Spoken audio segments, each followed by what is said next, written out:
Good morning, everybody. I think we will start. My name is Nick Chisholm. I'm the Director of the Centre for Global Development here in UCC, and I'm also Senior Lecturer in the Department of Food Business and Development. And I'm really happy to introduce you, to welcome you to this webinar on food systems and COVID-19, Irish Development Organisation's role in building back better.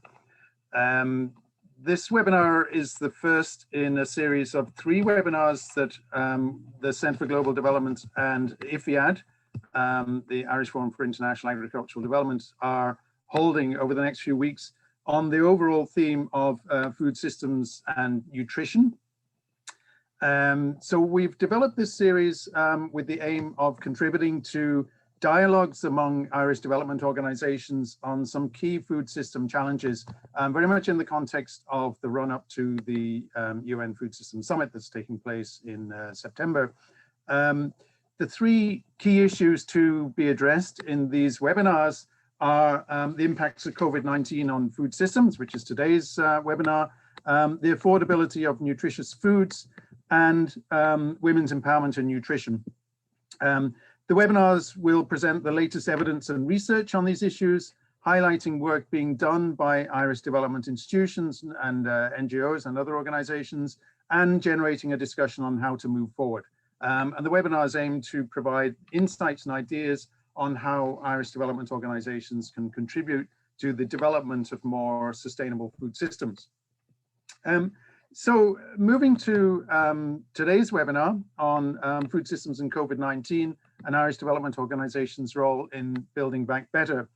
The thinking behind the webinar is really, I suppose it was sort of prompted by IFPRI's annual conference last year. It was a really excellent conference, which looked at the connection between food systems and COVID-19, but predominantly from a kind of a global context. So we felt it would be useful to look more at the potential role of Irish development organisations and to focus in on what Irish Aid, for example, and Irish NGOs, and indeed some Irish research institutes are doing in this space, and also to have a kind of forward-looking conversation about how Irish organisations can contribute more to the transformation of food systems and the development of more sustainable food systems, very much, as I said, in the run-up to the, or keeping in mind the run-up to the UN Food Systems Summit. So today's webinar is basically in 3 sections. In the first section, we will look at the global context of COVID-19 and the link with food systems and the impacts on food security and nutrition. And Johan Swinnen, the DG of IFPRI, will present on that. The second section then will take a closer look at what Irish development partners have been doing in this space, some examples of impacts and responses, essentially. And then the third section will look at be forward-looking and look at food systems and how to build back better. And that will be sort of led by brief presentations from Irish Aid and from the Institute of Development Studies. We're really happy that there's, seems to be great interest in these webinars and sort of good participation in that. So we look forward to a very sort of interactive discussion to the extent that that's possible in this sort of online world. So there will be opportunities for Q&A at the end of each session. And I would encourage you and ask you to, if you have any questions, to put them into the Q&A box on Zoom. If you want to, make any other comments or add some links or whatever, you can use the chat for that. But in terms of questions to the presenters, please put them into the Q&A box. I think that's probably all that I want to say in terms of introduction.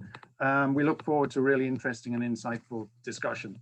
So without any further ado, I'm going to move on to the first speaker, and I'm very happy to introduce Tom Arnold, who's going to provide some opening remarks, which really would sort of be putting the webinar in the context of what's happening in terms of food systems, and also some ideas about I suppose island engagement and the sort of opportunities for Ireland in this context. I'm sure for most of you, Tom needs no introduction, and if I was to do him full justice, it would take a long time. So I suppose what we can say is that Tom has been involved in food systems, food security and nutrition work at a very high level for decades.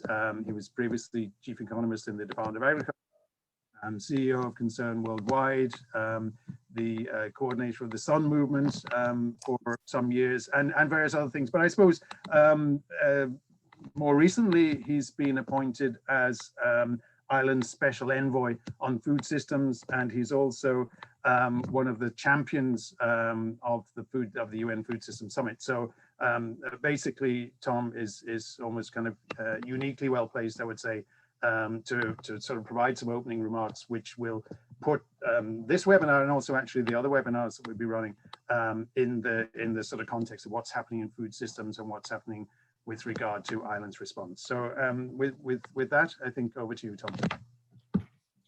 Nick, thank you very much indeed. I want to first compliment UCC and particularly Nick, who's been a constructive force for the last number of decades, for organizing, and IFPRI for organizing this series of webinars. And they're very well thought out, I think, and dealing with really critical issues.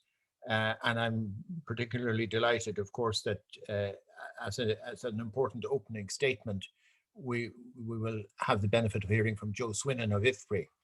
I take a simple view that anytime you can involve IFPRI in something, it's a good thing.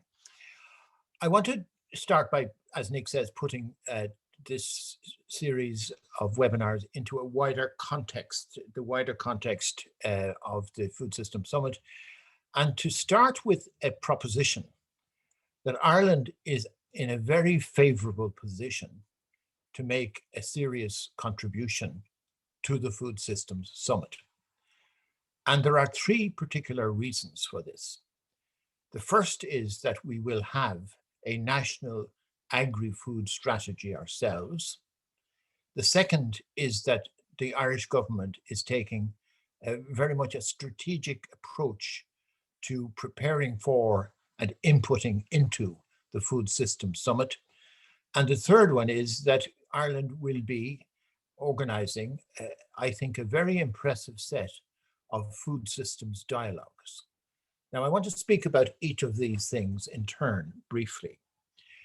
Firstly, many of you will be aware that Ireland has been involved, or there is a process going on for the last more or less 18 months to develop a national food strategy, agri-food strategy up till 2030. I have the privilege of chairing that. And the news is, the up-to-date news is that yesterday at a meeting of the 2030 committee, there was agreement in principle that we proceed to finalizing this strategy. Now, what's the significance of this strategy?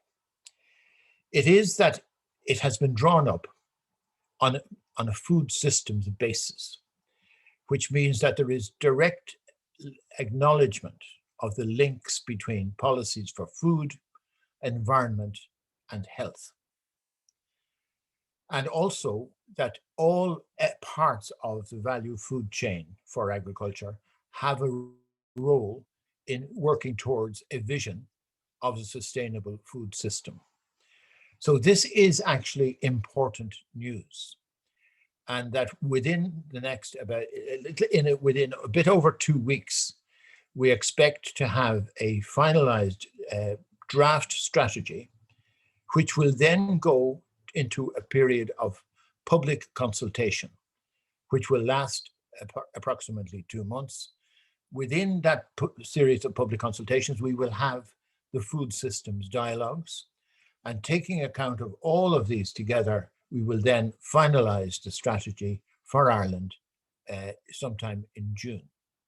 So that, I think, is the real significance of this, is that, to the best of my knowledge, Ireland is the only country in the world that will have drawn up a national vision for its future food system, or for its future agri-food sector, based using a food systems approach.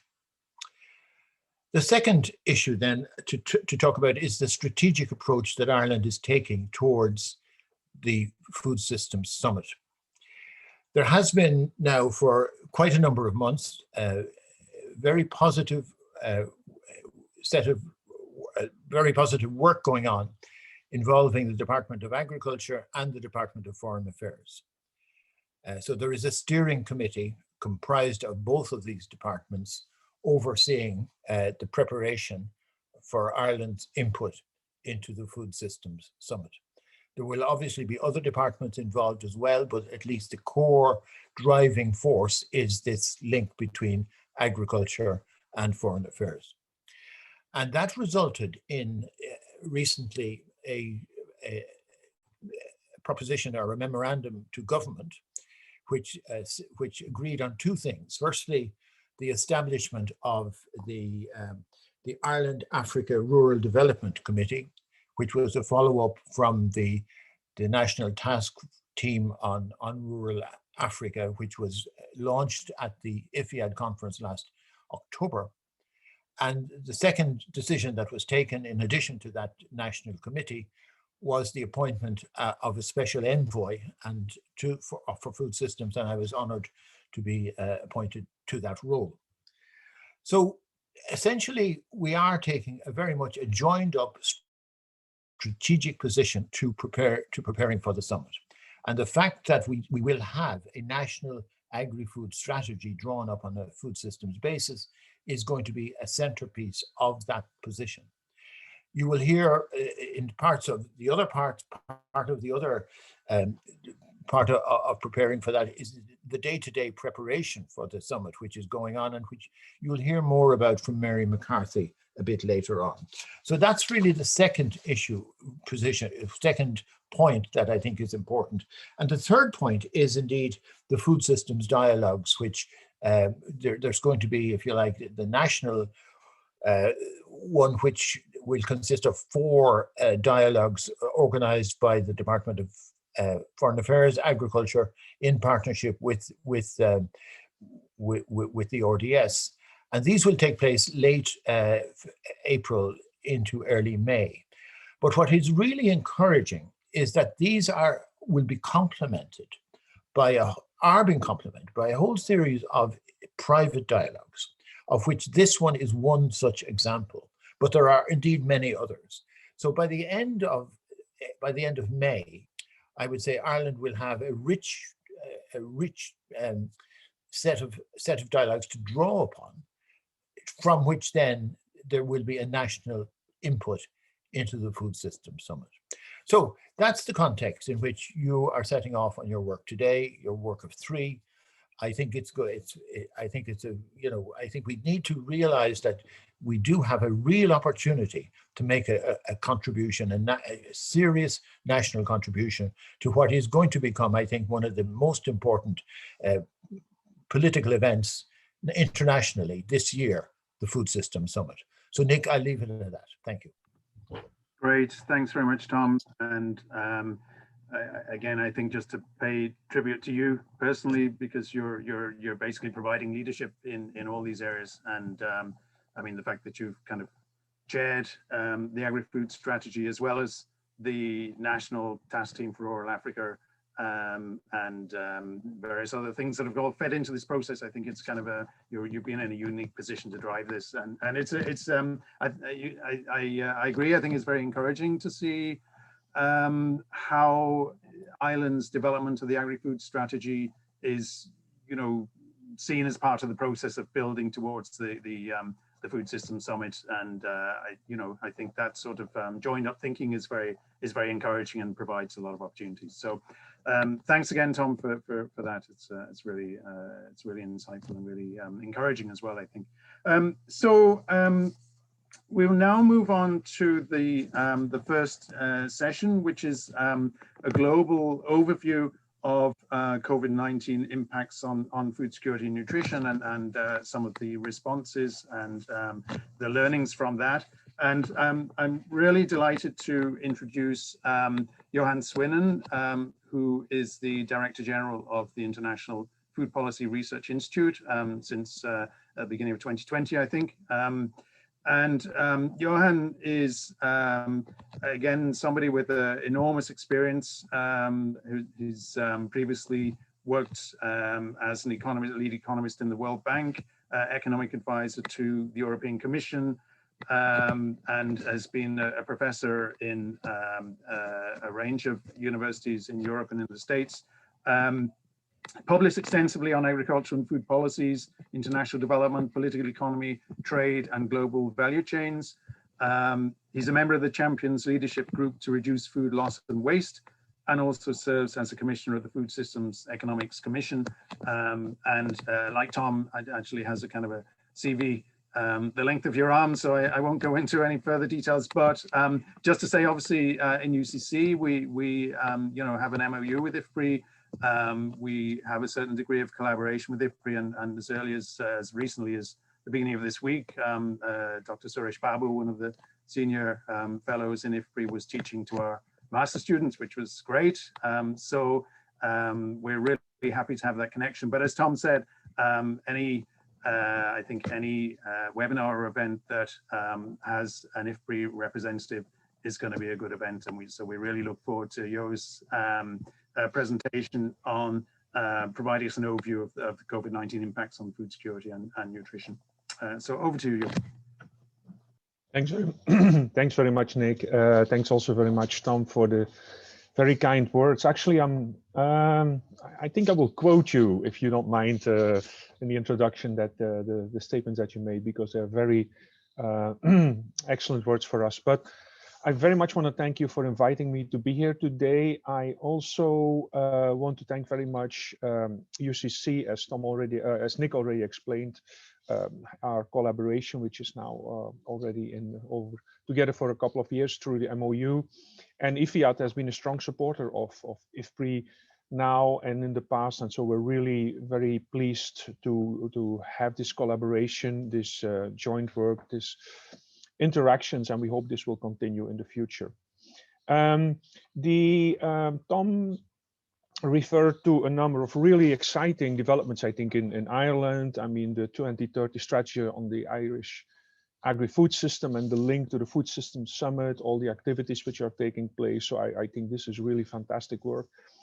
And it has the potential of really having an impact, because as he explained very well, this is a unique year for us, and particularly the focus on food systems that I understand is the heart of the new strategy should be extremely valuable in providing an input in the global way of looking at. I will touch a little bit also on the affordable diets, nutrition, and on some of the gender issues, because I think it's important to understand the whole, if you want to look at the impact of COVID-19 on food systems, to have that perspective included in the analysis, I would say. I have a series of slides. I have some of them I will go over relatively fast, other ones I spent more time with, but I thought it was good to leave them all and to have a full picture there. My first slide actually has, next slide please, the next one has reference to two reports of IFPRI which came out in 2020. One is our annual global food policy report, which is focused on building inclusive food systems, and the other one is our ebook on COVID-19 and global food security, and that draws very heavily on a large series of blogs we have now on these different aspects. So both of this report, but also some more new blogs which were coming out afterwards, are all freely downloadable from the IFPRI.org website. And the new global food policy report is almost done. Actually, it's coming out in a couple of weeks, but for our communications department would not allow me to put a new cover on that. They wanted to reserve the publicity to themselves. Next slide, please. So I just briefly, if we talk about building back better, let's first take a look at what back means, or what back refers to. So I'm going to start with showing a couple of developments before COVID-19 hit the world. And so this, I'm sure most of you have seen this. These are data from FAO and predictions from FAO, from our colleagues there. And they essentially show that we've had we made tremendous progress, let's say between 1990 and 2014 in reducing the number of hungry people in the world, to improving the nutrition status in the world. But since 5 years, roughly 5-6 years now, that trend has been reversed, and we have more hungry people in the world now and more malnutrition in the world again, and growing. There's a number of reasons for that, and I won't go into detail on all of them, but it's important to at least have a bit of a feeling of something. Climate change obviously plays a role. Next slide, please. But what's also very important is economic growth. We've seen slowdown of economic growth in developing countries compared to the 20 years before, and that has really had an impact, obviously, on nutrition and on hunger. So the data, particularly for sub-Saharan Africa, are very illustrative. I mean, they really coincide with the increase in hunger problems in the world. Another reason is conflicts. The next slide has a picture on where you see that refugees, both internationally and within country boundaries, have increased quite dramatically over the past decade, and that has also contributed particularly to acute hunger in the world. But even if we look beyond these extreme indicators of hunger, if you look at healthy diets, then the picture is even more problematic. Next slide, please. So we know that roughly 3 billion people in the world cannot afford what has been determined as a healthy diet by the famous Eat Lancet reports. And if you look at childhood malnutrition, the numbers are not good. And if we look at people with micronutrition deficiencies, okay, this is not even, we're not even talking about only being able to afford a healthy diet, but really micronutrient deficiencies at 2 billion people. That's a lot of people. Next slide, please. Then, so if we look beyond, so this is the third angle from the food systems, if you want, looking at the environmental issues, then we see that our current food system are pressuring planetary boundary. Look at water use, global energy use, which is over 30%, and over 20% of the global greenhouse emissions come from our food system. And all these numbers are before we even were hit by COVID-19. Next slide, please. COVID-19, as we know now, has hit us in a number of ways, affected the world in a number of ways. And so it's a combination of a large economic recession and a disruption of our food systems in a number of ways. And I'll go through that in a bit more detail. Next slide, please. What we have better data now, better information than at the start of the analysis at the crisis, in terms of trying to find out, okay, which of these factors was really the most important one. These are data from, I'm going to present data both from country level CGE modeling, global models, and survey evidence. And so this is survey data from Myanmar, and there we see the interesting part here is that really the income losses and job losses have been a much more important factor actually in the increase in food security problems than the food supply disruptions. I mean, we should not discount the food supply chain disruption. They have been very significant in some cases and in some areas and for some commodities, but the income effects have been much more important in terms of both poverty effects and in terms of food security problems. Next slide, please. These are data from some of our country modeling teams. And so I picked numbers here for 3 countries, Indonesia, Ghana, and Nigeria. And I think if you look here, so the effects in the, let's say, the short to medium run effects were very large. I mean, if you look at changes in country GDP, these are large percentage numbers. And in the increase in poverty headcounts, they are large as well. And you see that they are relatively equally divided between urban and rural areas, although in several cases, actually, the impact on the urban areas has been stronger than they have been strong in terms of magnitude than in the rural areas. And I'll explain in a second why that is. But because most poor people actually live in rural areas, so the impacts on the poverty headcounts have been relatively the same magnitude in urban and rural areas. Next slide, please. If you look at the global level, then we see that we are rough. I mean, the increase in global poverty has been around 150 million people increase in extreme poverty, and roughly 2/3 of that, or the largest share, not quite 2/3, was in sub-Saharan Africa, and a very significant share also in South Asia. In terms of the nutrition effects, there we see that it's basically the effects that we measure and that the simulation models show as well, but that we also find in the survey evidence, is that it's been as economic theory would predict, which is that with declining incomes, you see a shift from the more healthy, but also the more expensive foods, such as fruits and vegetables, some of the animal products, towards the most basic food staples, with basically you focus back on calories rather than on the quality of the food if your income goes down.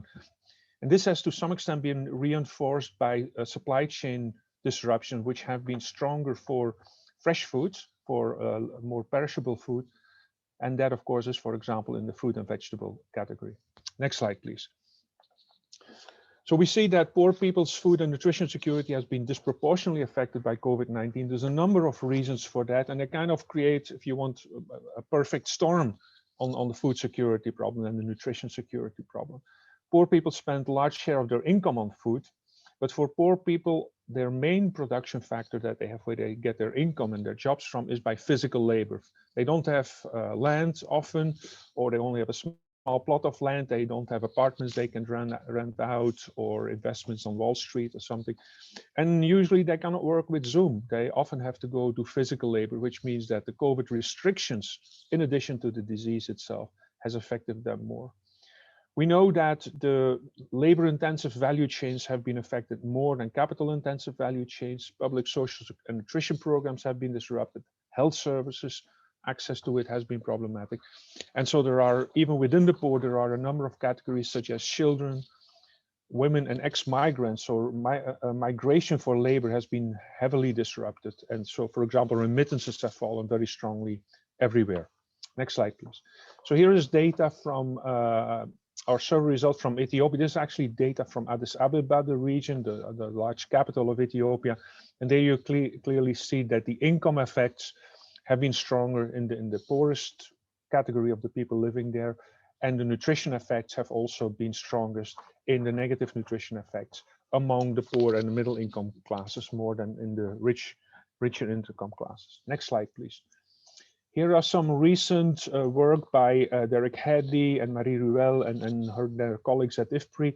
And so they have been estimated that the impact on child wasting has been very significant, and on child mortality has also been very significant in the world. So these are new publications that just came out, and they're in line with what we just said.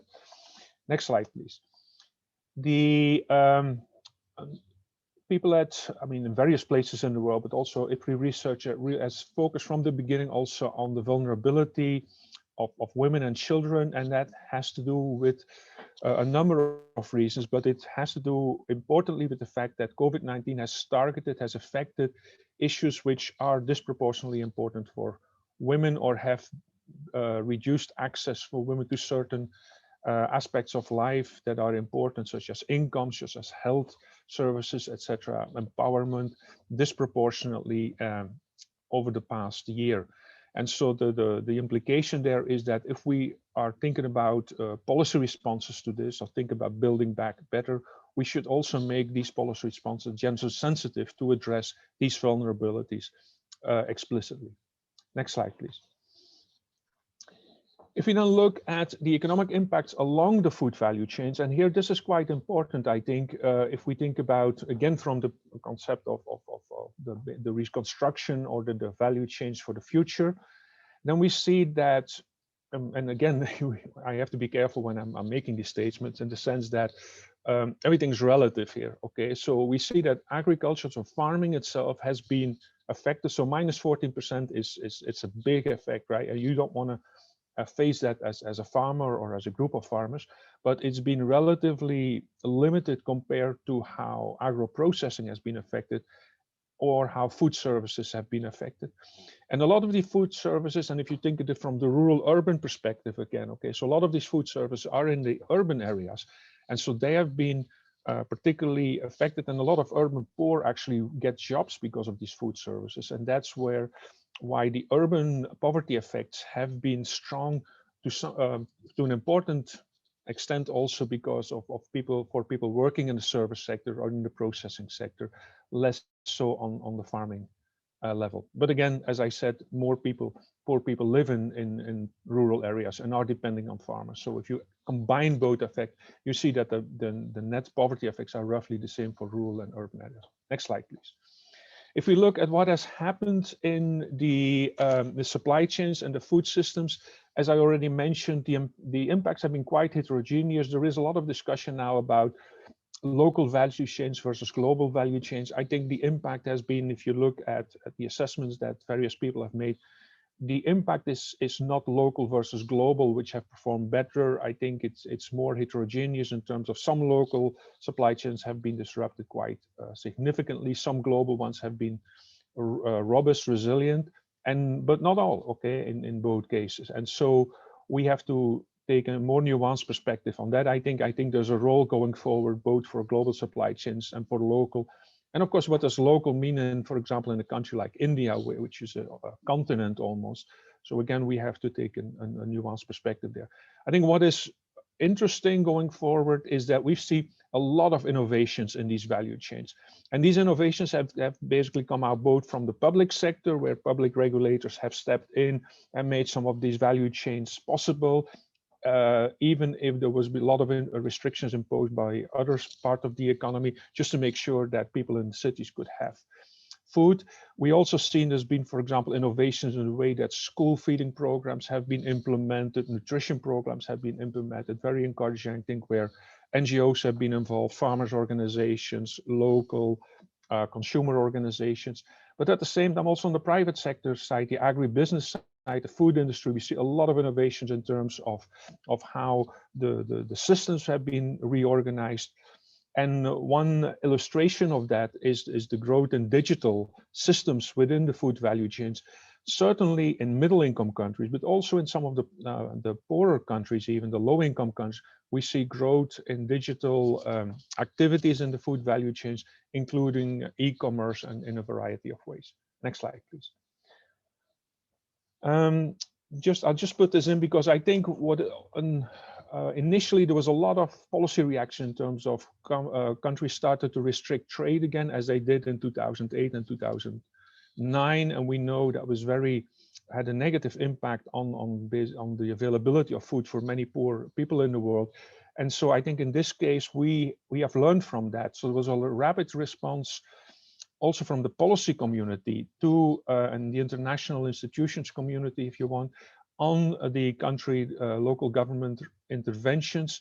And so gradually these restrictions, I think, have been removed faster than if one would not have reacted. And this included organizations like FAO, the G20, the World Bank, etc. So I think that's been an encouraging observation.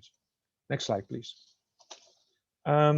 Another encouraging observation, I think, is the expansion of social protection programs. There is some interesting data on this calculated both by IFPRI and by the World Bank, who are collecting this information on social protection program. And you see that they have been expanded quite a bit in response to COVID-19 or introduced in countries or in regions where they did not exist yet. And I think, again, this is an innovation of this year, but potentially with major medium-term and long-term effects, and a very welcome one, I think. Next slide, please. So this is, I think this is the big policy issue here, right? I think we should see what has happened now as a transformative moment in history. I think we've seen a lot of, despite the crisis, the crisis has triggered a number of moments and thinking of creativity and innovation. And I think I've already described some of these innovation in social systems, also on the business side of things. I think what's important is also use the momentum now for having this creativity and innovation and the political will on the policy side. Okay, and the UN Food Systems Summit is in that way. The timing is, I don't think the word perfect is in its place when you think about COVID-19 implications, but the link now, I mean, clearly we should use what comes out of the pandemic and the opportunities there to basically move into a much more resilient food system. Not just resilience, I mean, more healthy aspects, productive efficiency, environmentally sustainable, and so all these different characteristics which we think are essential. And so there's a very important role to play for the public and the private sectors. In the next slide, please. So I will not go through all the elements. I have 4 more slides on specific examples of policy interactions, but maybe it's better this comes up in the Q&A and I leave time for that. And also, I'm sure some of these things will come back in the contribution of different people here. I think the first points I already said. On the resilience there, I think this is something which COVID-19 has stressed much more than we were thinking about that before COVID-19. I think that's a really important factor going forward. The way to think about resilience is really at 3 different levels. Okay, so if you can prevent shocks from occurring, you don't have to deal with them, right? So the first way of making a system resilient is trying to prevent the occurrence of shock. The second one is to anticipate the shocks, to see they're coming, expect how they will affect your life or the life of certain groups. And then the third one is, if they occur, to be better ready to absorb the shocks. And that can be done.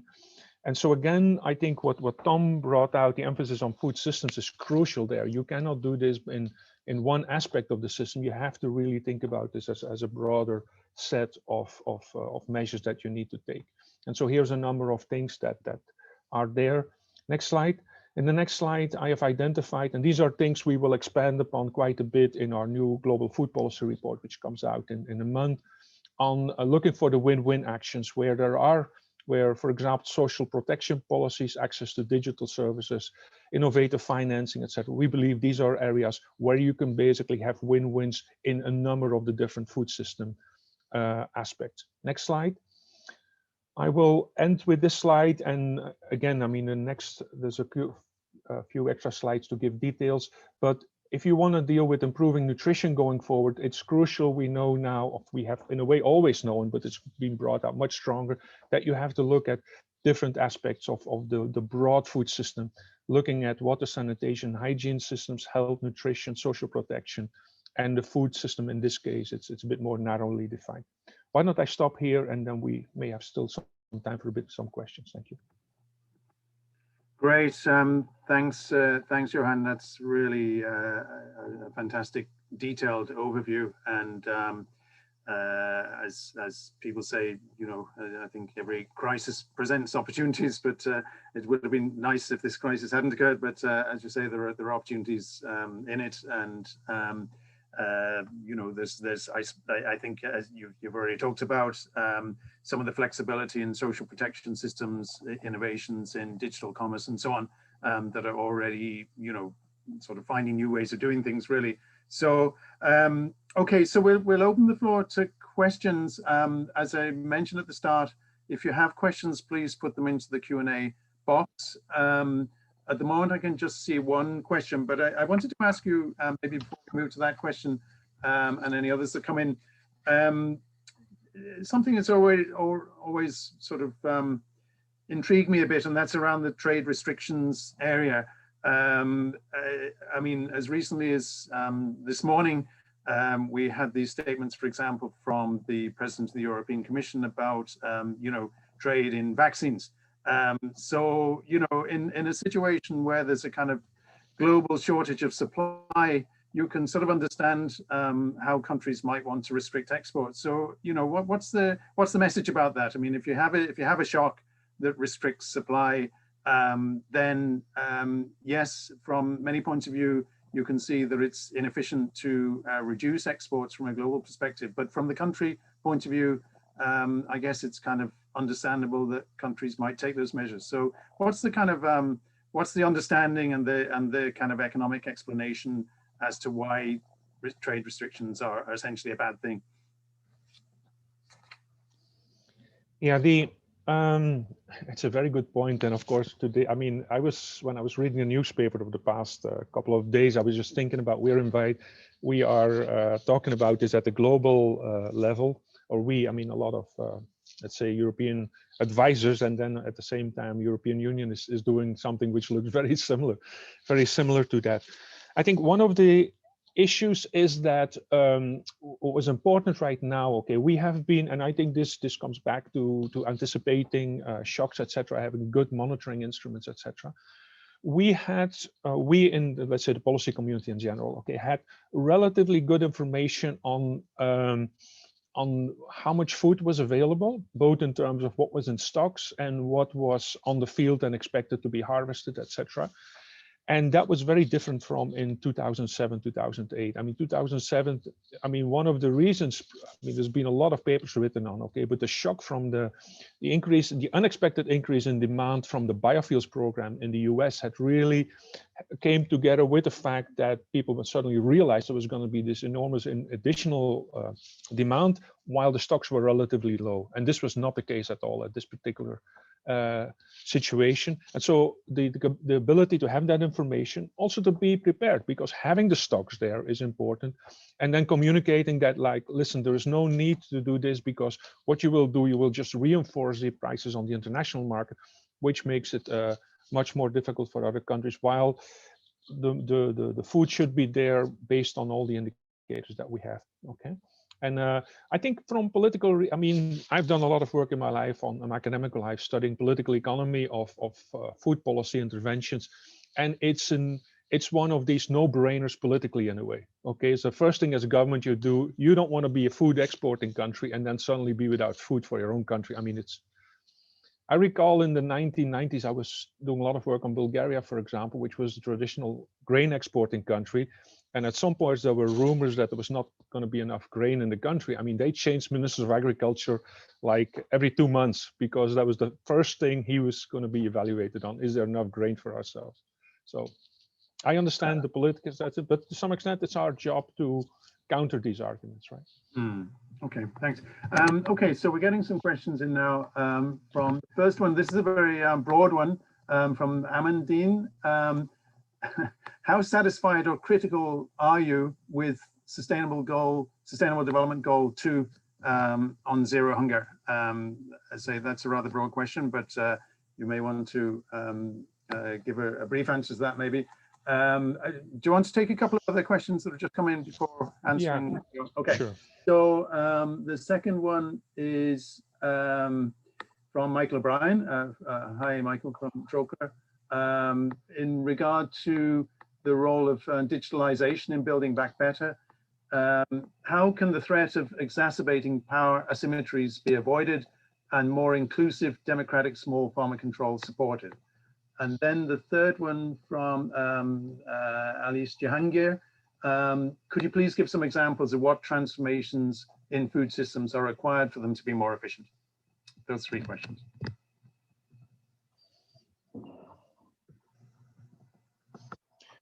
Yeah. Let me start. Yes, obviously, I'm not satisfied at all with the progress or the lack of progress that we made to the zero hunger thing. I do think the reason I've put up because people often talk about the climate change problems and also about the conflict elements.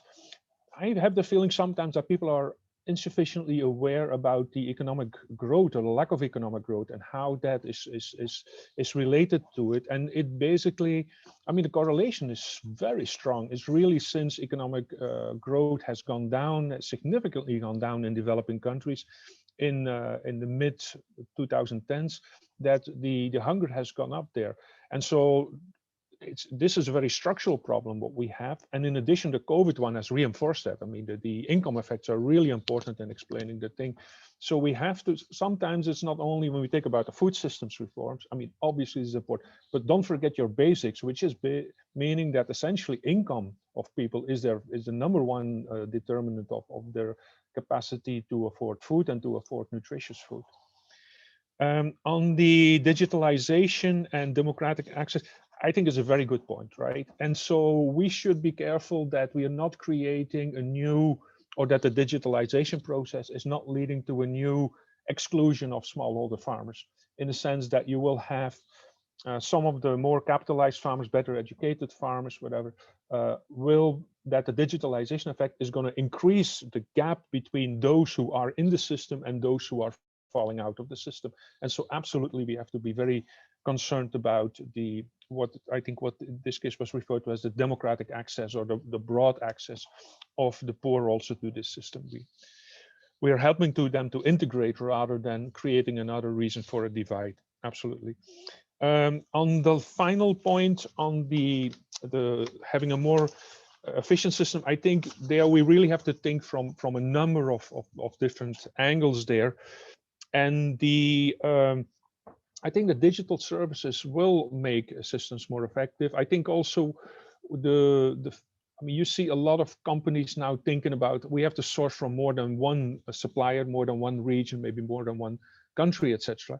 And so there, I think it's a matter of protecting yourself against shocks to a particular region or sourcing system. That is, I mean, for me, that's part of being more efficient, right? It may not be, it depends a bit how you define effectiveness or efficiency in this thing, but I think these things are important. And you know, and finance is really important. It's something which IFPRI is co-leading the finance lever with the World Bank for the Food Systems Summit. And it's one of these areas where traditionally people thinking about food system have kind of thought about, but not really put that much emphasis on. I think now it's going to get quite a lot of attention. It is already. And so I certainly hope that going forward, we pay more attention to, and we have to think very out of the box on this. It has to include the traditional ways of making sure farmers can get access to finance. And you see, even in Western Europe, for example, financial liquidity is a crucial way of dealing with shocks. And so it's not different from a farmer in Africa. And definitely we have to think from a systems perspective of see if we can come up with new ideas, but also go back to the old ideas or the old problems because they're still there. Mm. Great. Thanks a million, Joe. Are you? I'm not sure if you're able to stay on or if you have to leave at this point, but I will stay on for a little bit. I cannot stay for the entire session. Great. But... Okay. Well, so in any case, I just really like to thank you for such a stimulating presentation and for those answers to the questions of that. I think it's really set the scene for us very nicely, and it's also a kind of a nice to lead in to the second section of the webinar, which is going into country level and local level examples of Irish development organizations, observations of impacts and how they've responded in relation to COVID-19. So thanks again, Johan. That's really great. My pleasure. We'll move on very quickly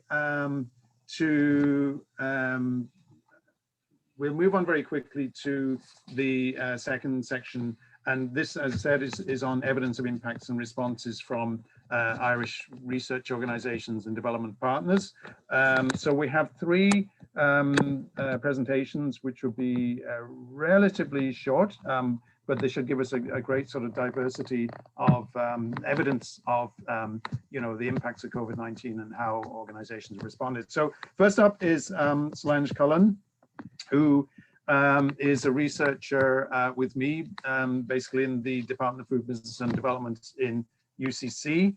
And she's going to be presenting some research which Solange led last year in the first half of 2020 in the Trócaire region of Ethiopia.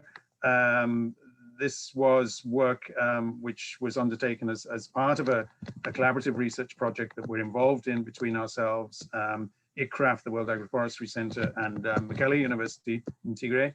And in fact, Solange will also be presenting in the third webinar on women's empowerment and nutrition. So Solange works in gender, agriculture, and nutrition. She completed fairly recently her master's research and a master's degree focusing on women's empowerment in agriculture and linkages to food and nutrition security in Ethiopia. And her past work includes livelihoods analysis of value chain interventions in Malawi in partnership with Valid International. I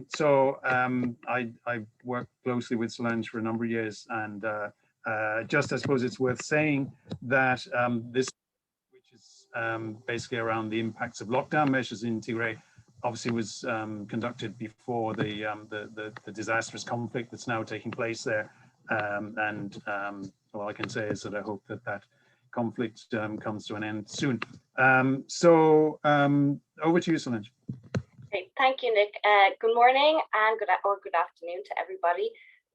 It's an absolute pleasure to be here today. I'm just seeing if my slides are perfect. Thank you, Nisbett. Okay, so as Nick said, I'll be presenting the results of a rapid assessment of the impacts of COVID-19 restrictions on household food security within the Gurgura watershed, located in the eastern zone of the national regional state of Trócaire, Ethiopia. Next slide, please. So following the first cases reported on the 13th of March, the Ethiopian government closed schools, banned all public gatherings and recommended social distancing, declaring a state of emergency on the 8th of April 2020. The government of Trócaire declared a regional lockdown on the 26th of March. And in addition to the federal measures, the Trócaire government banned all public transportation and imposed restrictions on other vehicle movement between cities and rural areas. Both national and regional travel restrictions were lifted on the 12th of June 2020. So this study was a rapid assessment that mainly focused on food consumption habits, access to food, market prices, and demand for food. It was also done in association with McCarthy University and IFPRI Ethiopia. Next slide, please. So the total sample of the study was 201. It was a subsample from a larger study that we were conducting and consists of 57% female to 43% male respondents.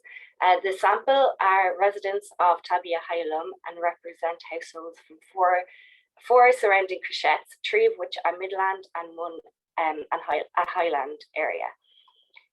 Agricultural production is the main occupation of the residents within the Gurgura watershed. The main occupation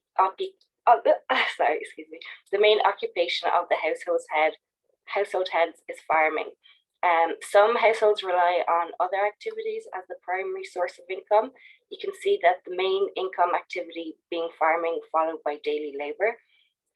So the majority of households heavily rely on food and income from their own agricultural production. Next slide, please. So the awareness of COVID-19 was quite high within the watershed. 99% of respondents reporting an understanding of the virus. The Ethiopian government focused on public awareness and education in early March. We can see that the main source of information on COVID was government announcements. Respondents reported a high level of understanding of preventative measures, with 86% of respondents reporting that the main issue that affected their daily lives was restricted movement, and 25% reported that lockdown impacted on household food consumption in some way. Next slide, please. So 47.8% of households reported a decrease in household income. Of those who reported a decrease in income, the majority were farming households. They described the severity of income reduction as 21% small, 59% medium, and 20% large. As the majority of the households rely on farming as both an income and food source, any disturbance to farming activities is going to have an effect on their livelihoods.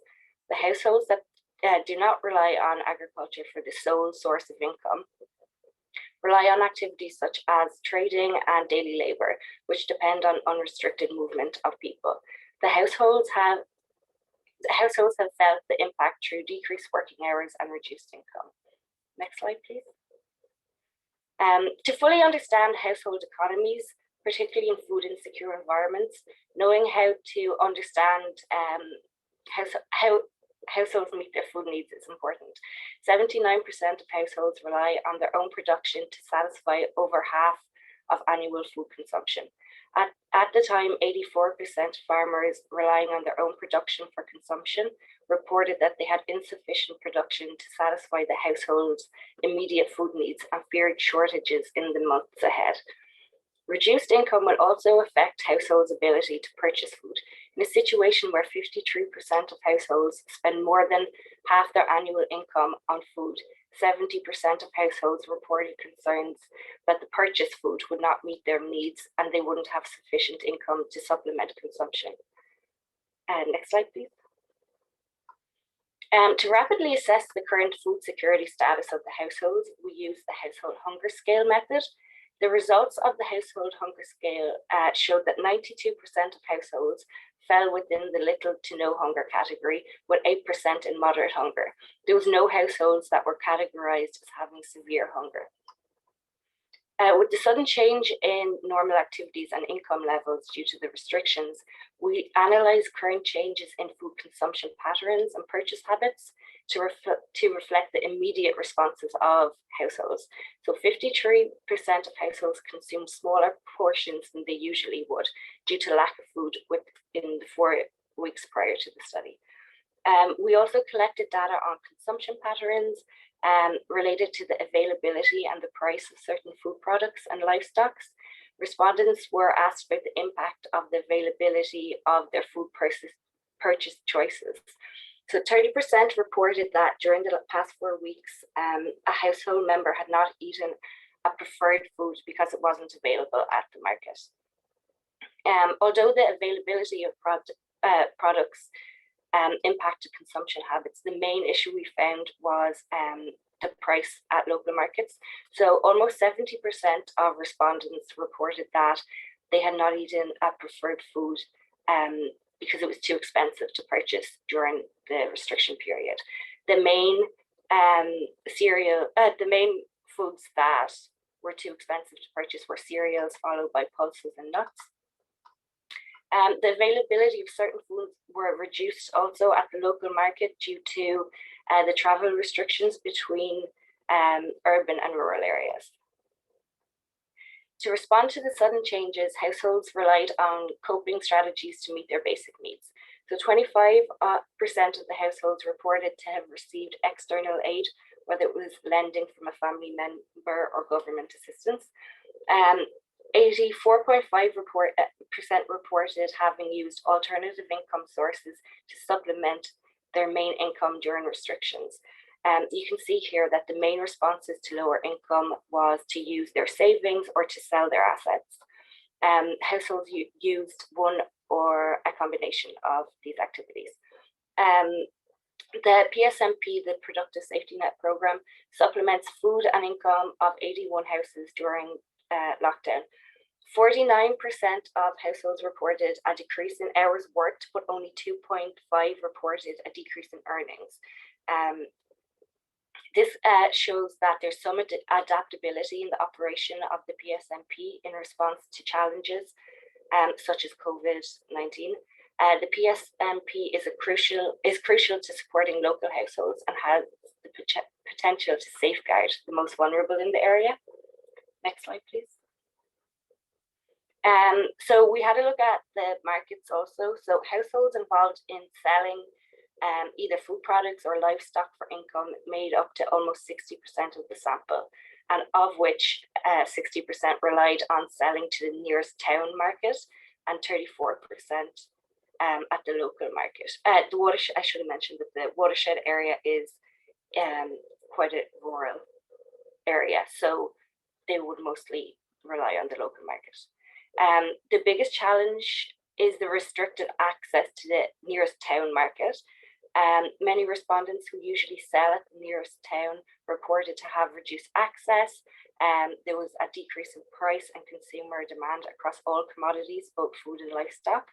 Travel restrictions have impacted both sellers and consumers, and increases at the local market due to travel restrictions drove the prices up, which benefited local sellers, but negatively affected local consumers who are already experiencing reductions in their income. Next slide, please. So here you can see that the main changes in market price, as access to the nearest town market in Aguila decreased, demand was transferred to the local market in Haik Masal, where the restrictions disturbed normal value chain. So it drove both prices and demand for food and goods up. Next slide, please. So the pandemic put pressure on the vulnerabilities within the current food production and distribution systems. And due to the high reliance of Gerger's population on agriculture as a means of livelihood, access to farming inputs and to trading opportunities must be secured. In similar areas, in the case of future restrictions, farmers must have a pathway to secure access to inputs and markets to maximize production to protect against further decrease in income and food security. A potential measure to alleviate the impacts of restrictions would be to facilitate access to markets to support small-scale farmers selling their products. This would aid in trading and reduce the price increase at the local market for consumers. There's a need to develop innovative mechanisms, including using digital communication systems to provide continued access to markets at fair prices.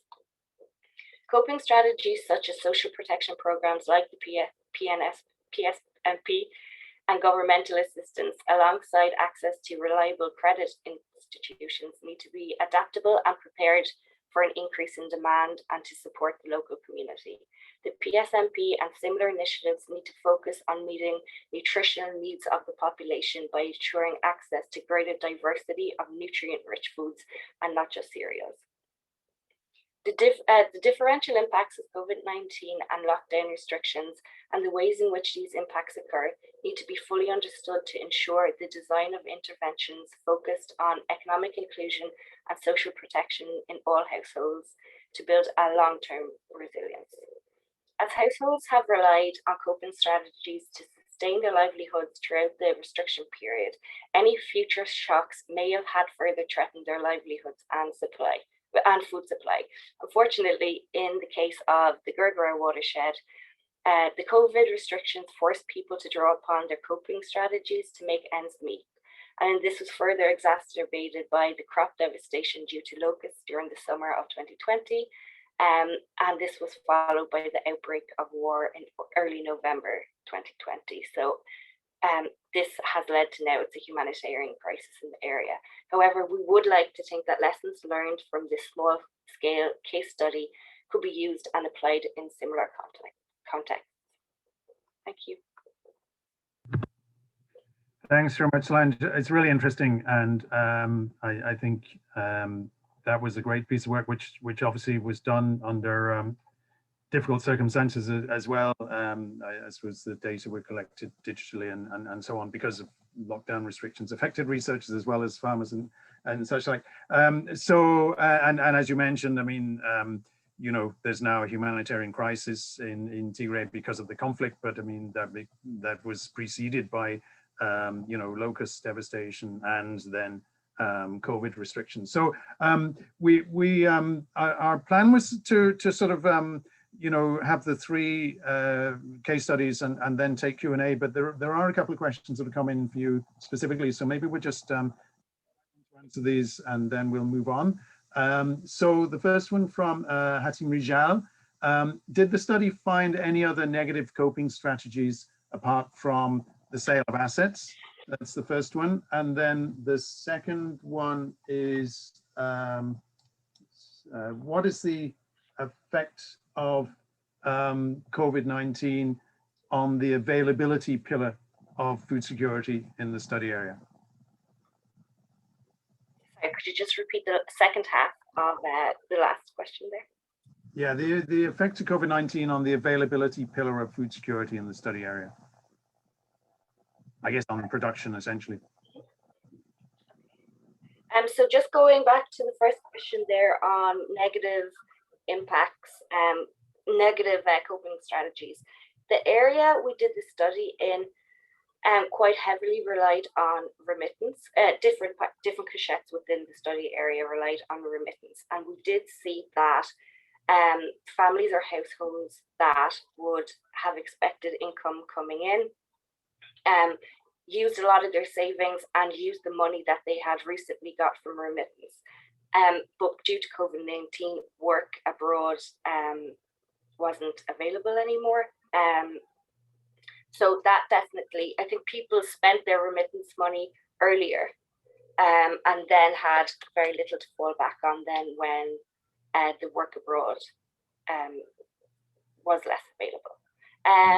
In terms of, I would say, this is just me going back to my gender background, but I would say people did, like especially women would take extra hours, maybe doing casual labor in neighbors' houses. So I would say doing extra work would have had a negative impact on women's well-being, and maybe children that were out of school had increased work hours, like casual labor work hours. So I would say that would have a negative effect, especially if they have eating smaller portions, but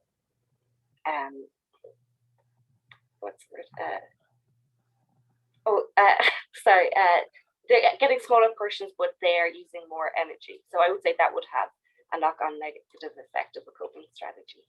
I hope that answered your question. And then the question on how COVID affected the availability of production and of food security. I would say, like, just based on having done a lot of research in that area before and developed seasonal calendars, I would say that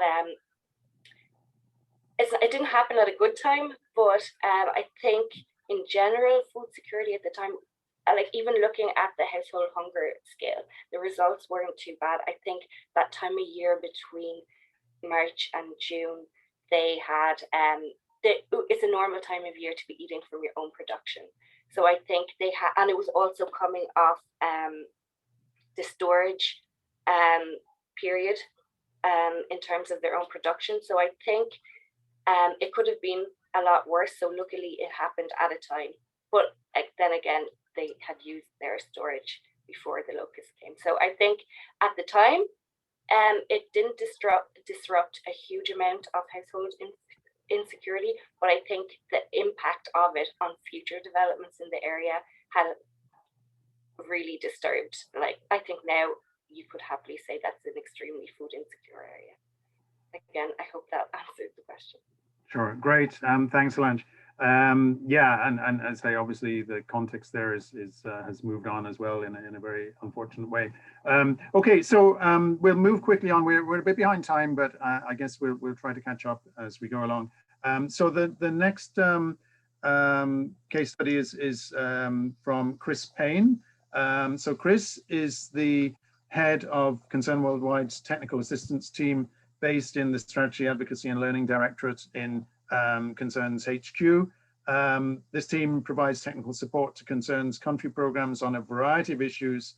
Chris has been heavily engaged in research in Concern, currently working closely with UCD and Trinity on 2 randomized controlled trials in Sierra Leone and on safe learning, and Malawi on economic empowerment. And then in 2020, Chris led Concern's research into the impact of COVID-19 on program participants' lives and livelihoods across 8 countries. And basically, it's a summary of that research that Chris is going to present to us now. So over to you, Chris. Thanks very much, Nick, and thanks for IFPRI for the invite to present an overview of our research on COVID-19 and what we've been doing in our programs. And there's quite a few similarities in there to what Johan and Solange both presented, and touch on that a bit. I'm going to particularly focus on the livelihood side of things, but I will kind of mention occasionally some of the other issues that came up, particularly as so much of the issues are interrelated. So I'll start by giving a quick overview of what we did in terms of research over the course of 2020. Initially, we started off by adapting some of our ongoing research to incorporate questions on COVID in the belief in March and April that this was going to be maybe a short-lived thing. This grew into 30 case studies across 4 countries where participants were interviewed 4 times between June and September to see how COVID was affecting them, how these impacts were changing. And then in the final quarter of 2020, we worked with our Alliance 2015 partners to collect data from over 16,000 households in 25 countries globally. We collected the data ourselves in 6 countries, as you can see there, but it gave us access to data from another 8 countries where we worked by using the network. And this gives us a very good overview of how things were changing. One thing that was very clear from early on was that although COVID initially was seen as a public health emergency, the secondary impacts were devastating for many, often compounding existing underlying challenges. And I'm going to look at some of the impacts that we found on livelihoods first. So this graph shows the impact on incomes. And over 3/4 of those interviewed in the 25 countries said that their income had been affected. And that's those lighter coloured bars on the graph. But this was as high as 81% amongst those living in the peri-urban and camp settings. And that's very much in line with what Johan had flagged up earlier. 9% of people did say that their income had actually improved slightly, but most said it had got worse, with 47%, almost half of the people living in peri-urban areas saying it had got a lot worse. That's those red bars. And that's a bit different to what Solange has just shown there in terms of the impacts in rural areas. And this is very much reflective of the fact that most people in these areas depend on either petty trade or casual labour. And the qualitative work that we looked at showed that for petty traders, their potential customers saw large reductions in their own disposable incomes, while casual labourers observed reductions in the employment opportunities available. And this shows just how dependent the extreme poor are on others in the market for their livelihoods. As better off people feared the spread of the disease, lost their own jobs, and saw a decline in their earnings, they were no longer in a position to employ others or to purchase goods from them, affecting the earning potential of the poorest. Now, we dug into this in a little bit more detail in our quantitative research. And amongst the 16,000 respondents, a third were dependent on agriculture on their own land for their primary source of income. A further 28% primarily worked on small-scale petty trading. About 1 in 5 depended on casual labour, with just 1 in 8 engaged in formal employment. Now, there's obviously differences in here in terms of the sex of the respondent, the country they were responding from and their location, differences between urban and rural areas. And I'm not going to go into that here, but I'm just going to flag up some of the challenges that were mentioned to us. For those working in agriculture, and this is the figures for the entire people who responded that that was their primary source of income, a fifth said they had delayed planting because of COVID restrictions and not being able to move around. Just over 1/3 said that they'd lost their market for their agricultural produce. 17% had decreased the acreage planted, and 1 in 8 said they had not harvested in time. Now, I've already flagged up those working in small-scale trading were amongst the most badly hit, particularly in the peri-urban areas. But 38% of those who depended on this for their primary source of income identified that the markets where they had traded had been closed. 40% said the customers no longer were coming to the market, and a similar percentage said that the customers' income had declined, reducing what they could spend. And for those dependent on casual labour, almost 2/3 said there were less opportunities for them to work, and just over 40% said the payment offered was lower than before. While those engaged in formal employment, even though it was a much smaller percentage of the total we interviewed, they said their employers had laid people off, with a similar proportion identifying that their work days had been reduced. But interestingly, on this one, the most frequently identified challenge had been in terms of being able to travel to work. So we asked 2 very straightforward questions asking respondents to compare the situation at the time of the interviews to the period before COVID in terms of the quantity and quality of food available. And across all countries, we saw that 41% of respondents said they were eating less, and that's the cluster on the left of your screen as you're looking there.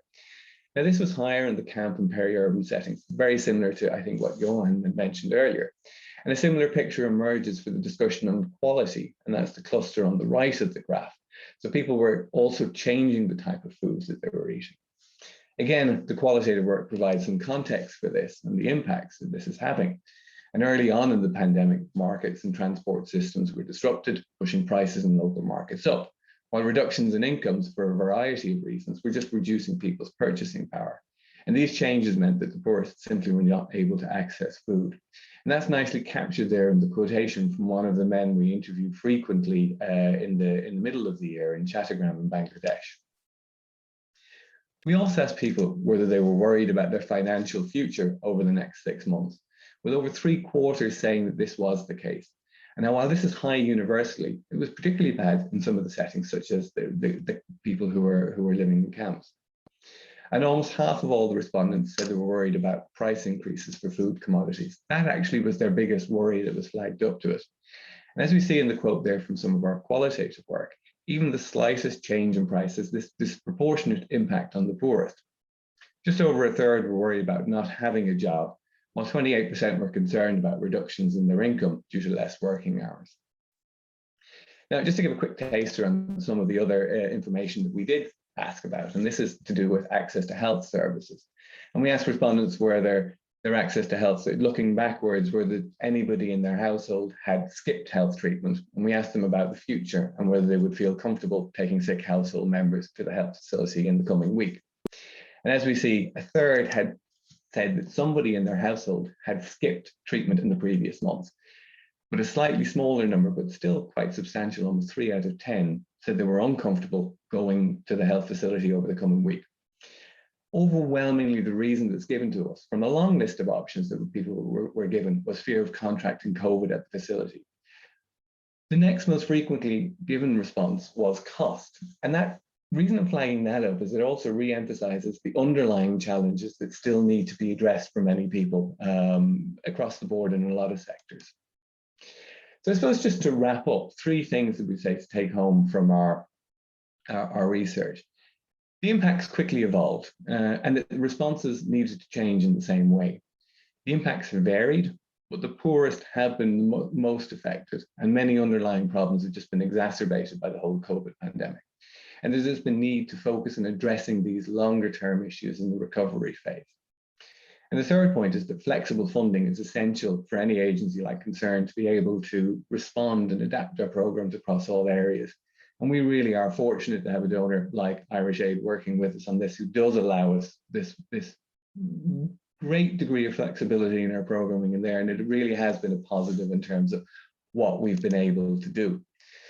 So I'm going to very quickly touch on what we did do to adjust our programs. And we can probably identify this in 3 phases. This time last year, we were very much looking at how we could guarantee our own staff safety and well-being and what immediately we could do to adjust our programs and providing guidance and support to teams around that. At the end of the day, we ended up adjusting something like 300 grants across 23 countries just to take account of the impact of COVID. The immediate response very much focused on getting information out to people and providing people with the resources they needed to follow the guidelines. We knew already at that stage that access to water and soap in some contexts was a challenge, so that's what got prioritized there. And we worked very closely with government ministries around providing information on COVID and its prevention. Our health and nutrition work was very much adapted to ensure physical distancing was observed at facilities so that we could cut down on the amount of time people had to come to the facilities. So for example, we increased the RUTF rations that people could take home with them. And we also taught carers to take mid-upper arm circumference measures themselves so that they, reduce the physical contact with children. But I suppose of particular interest for what we're talking about here is what we did in our livelihoods interventions. And in this sense, cash was the big approach, and this is very much what our program was focused on. In Haiti, for example, or in the urban areas of City Soleil, where we've been working for quite a while, we were able to provide a small cash safety net transfer, equivalent of about $75, to help people deal with losses in their income. We did something similar in our programs in Bangladesh. We were able to top up the amounts transferred to people engaged in our graduation programs, which just helped their small businesses to keep afloat. In Nairobi, work again focused very much on food security and responding through cash assistance. But part of the challenge here was to work alongside people who were beneficiaries of government transfers to make sure that the amount they were receiving was sufficient to allow them access to a minimum expenditure basket. So there was a lot of advocacy work involved and engaged in there. We've also scaled up a lot of our use of technology. For instance, in Somalia, where again, we increased our cash transfers. A lot of our program beneficiaries are now being registered and verified through mobile technologies and using hotlines to collect community feedback and complaints on the targeting processes that were in place there. We're also adjusting very much how we do our distributions and ensuring people and teams are following physical distancing guidelines. So the regular work does go on, and that's like we see in the picture there in the bottom right-hand side of the screen from our work in Niger. So I suppose just to conclude and what we will be looking for going forward, and I think again, a lot of this has already been touched on. In addition to raising awareness in general for everyone, we do need to focus on making sure that the difficulties of the poorest peoples to follow guidelines and protect themselves and their families are being addressed. COVID hasn't been the great leveler. It hasn't affected everybody the same, and our responses and our activities need to take account of that. Secondly, COVID exacerbated a lot of other vulnerabilities that existed. And as we move into a more rehabilitation and development phase subsequently, we need to continue focusing on these, whether it's in health, education, livelihoods. And that ties in very much with the resilience issues that were mentioned. This year is going to be the year of the great catch-up. And we do need the resources to make sure that this can be done, whether that's in health, education, and livelihoods. And throughout all of this, we would be stressing the need to make sure that the furthest behind are the ones that are reached first in this. Social protection and cash assistance has been mentioned quite a bit throughout this. And it's very interesting to see the results from the engagement with the PSNP program in Ethiopia. And while this needs to continue being focused on people in urban and peri-urban areas in particular, we really would look for, in the longer term, countries to be supported to develop shock responsive social protection systems. And I suppose finally, the last thing to say is this new level of leadership that's needed in action, in particular through the UN Food Systems COP26 and the Nutrition for Growth Summit. And it's great to hear from Tom at the start in terms of how big a role Ireland is going to be playing in all of this. And there really is that leadership opportunity for Ireland there. So I'll stop there and say thank you very much. If anybody wants any more information on our research, there's the links in the slides there. Fantastic. Thanks very much, Chris. It's really comprehensive and really interesting. And I think given the time, we may have to move on to the next speaker, but I think we, first of all, to say that we're recording this this webinar, so all the details will be available. And I think the link to the studies that you were involved in, Chris, I don't know if you want to pop that into the chat.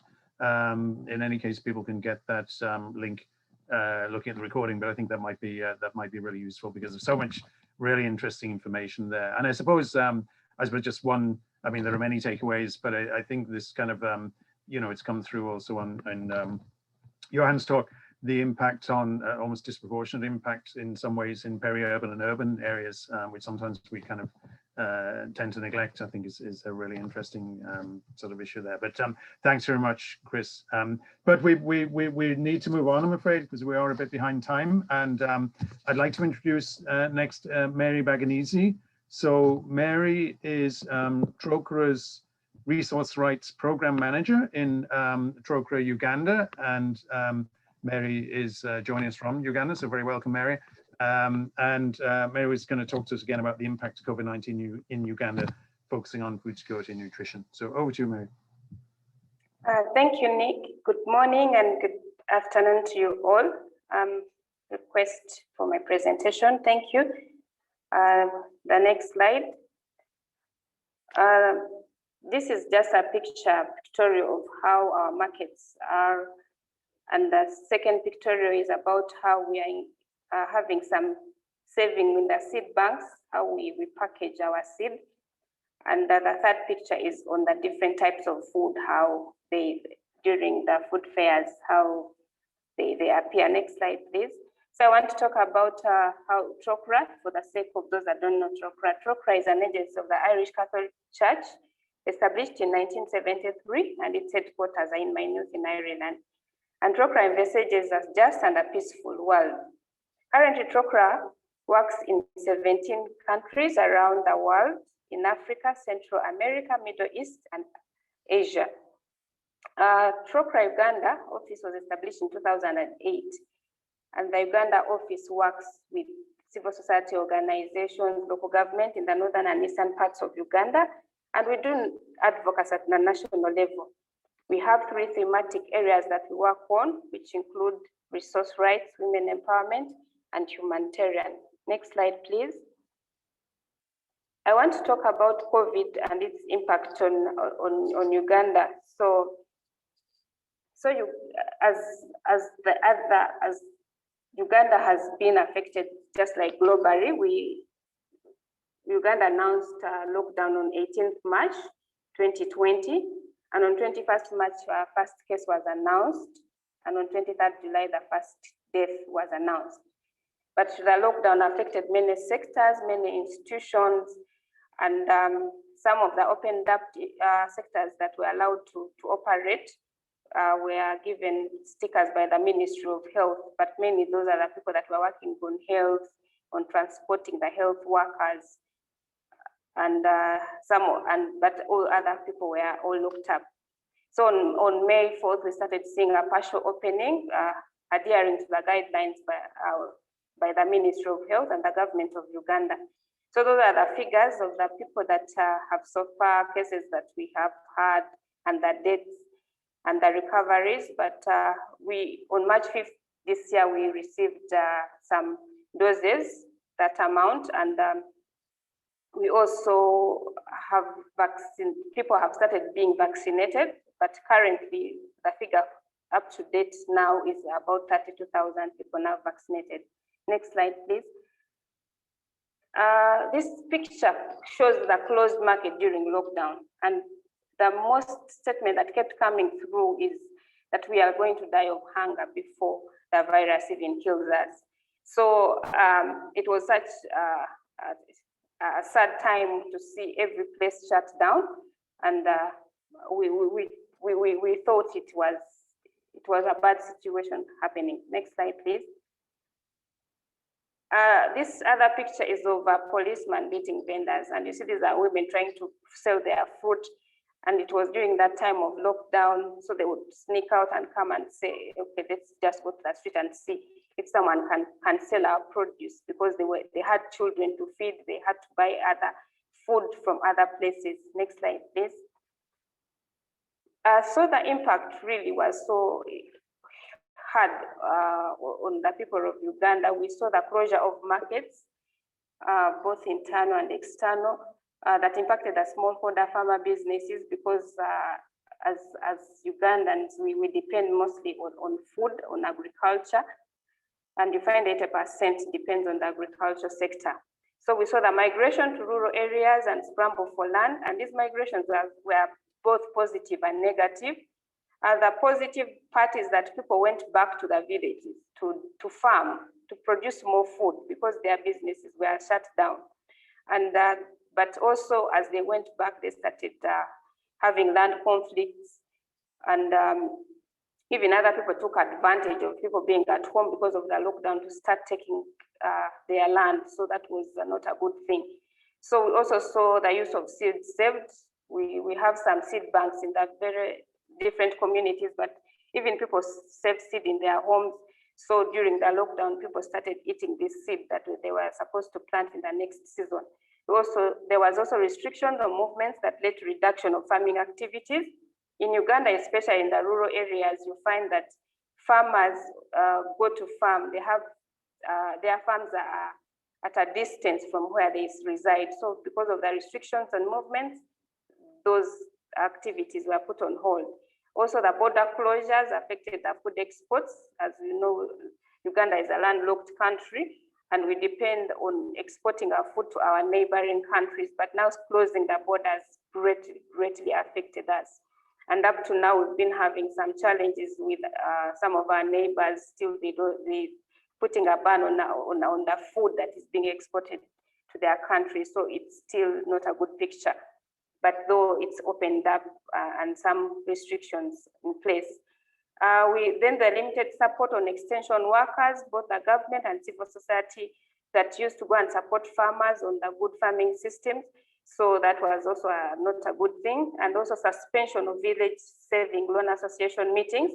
This is where you find that 80% of the women go to borrow and save their money. And mainly you find they are borrowing money to start, maybe to go and farm, borrowing money to start some small businesses, but all these meetings were put to hold. And of course, these meetings, they also are, they are social interaction meetings, but all this was put on hold.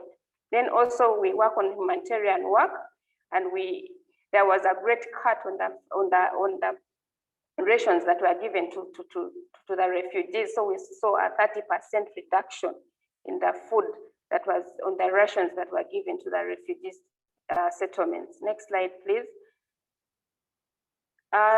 Then also the different surveys that have been conducted by different people, but I picked out a few. There was, of course, with government and FAO and World Food Programme, some of the surveys that have been made on the impact of food security and nutrition. We find that from the 13 areas that they sampled, we saw that Ugandans in 9 urban areas were at crisis level of food insecurity, and was for months because of negative impacts of the COVID-19 lockdown. And also, from these studies, there was an increase in refugee households that ran out of food due to lack of money or other resources, that increased from 61% in 2018, to 85% in October, November 2020. Also, every refugee household suffered at least one socioeconomic shock since March 2020. And 23 of the analyzed population faced high levels of acute food insecurity. Then 38% were in phase 2, 40% in phase 1. So these are the statistics that are from the different surveys. Next, please. So how are we adapting? How have we been coping with these different challenges that the COVID-19? We saw people opening up stores in front of their homes to be able to sell their food and their other produce, because the markets were closed. And we also, some people started vending their food items. So like in urban areas or in towns, people, those who had vehicles would put their food in vehicles and go and sell it, maybe in the different centers where people would walk to buy. Then also, but we also saw house to house people vending their food. So that was the way people were adapting to this, and markets had to be rearranged to take care of the standard operating procedures, to make sure that there's social distancing. Then some vendors slept in markets at the time of lockdown. Also, we saw government distributing food and sanitary materials to the people that most needed them, but also challenges of reaching them, and the selection criteria. There were challenges in all that, and they could not also feed much most citizens that needed the food. Next slide, please. So the next slides are pictures that show what I've been talking about above. This is an example of a market that has been rearranged to take care of the soaps. Then the next photo is, next photo, please, next slide. The next slide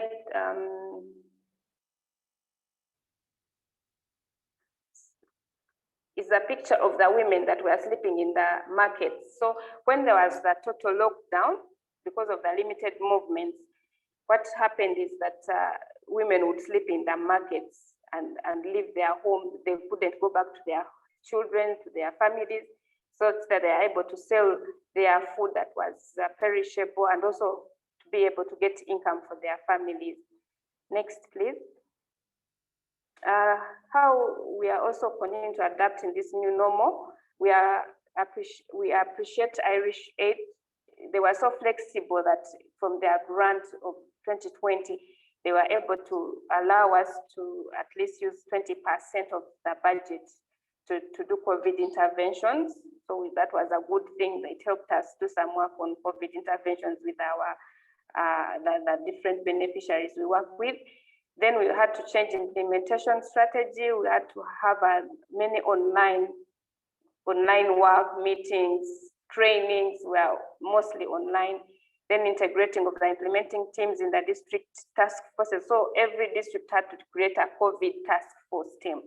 So we encouraged our partners to join the task forces, and they did.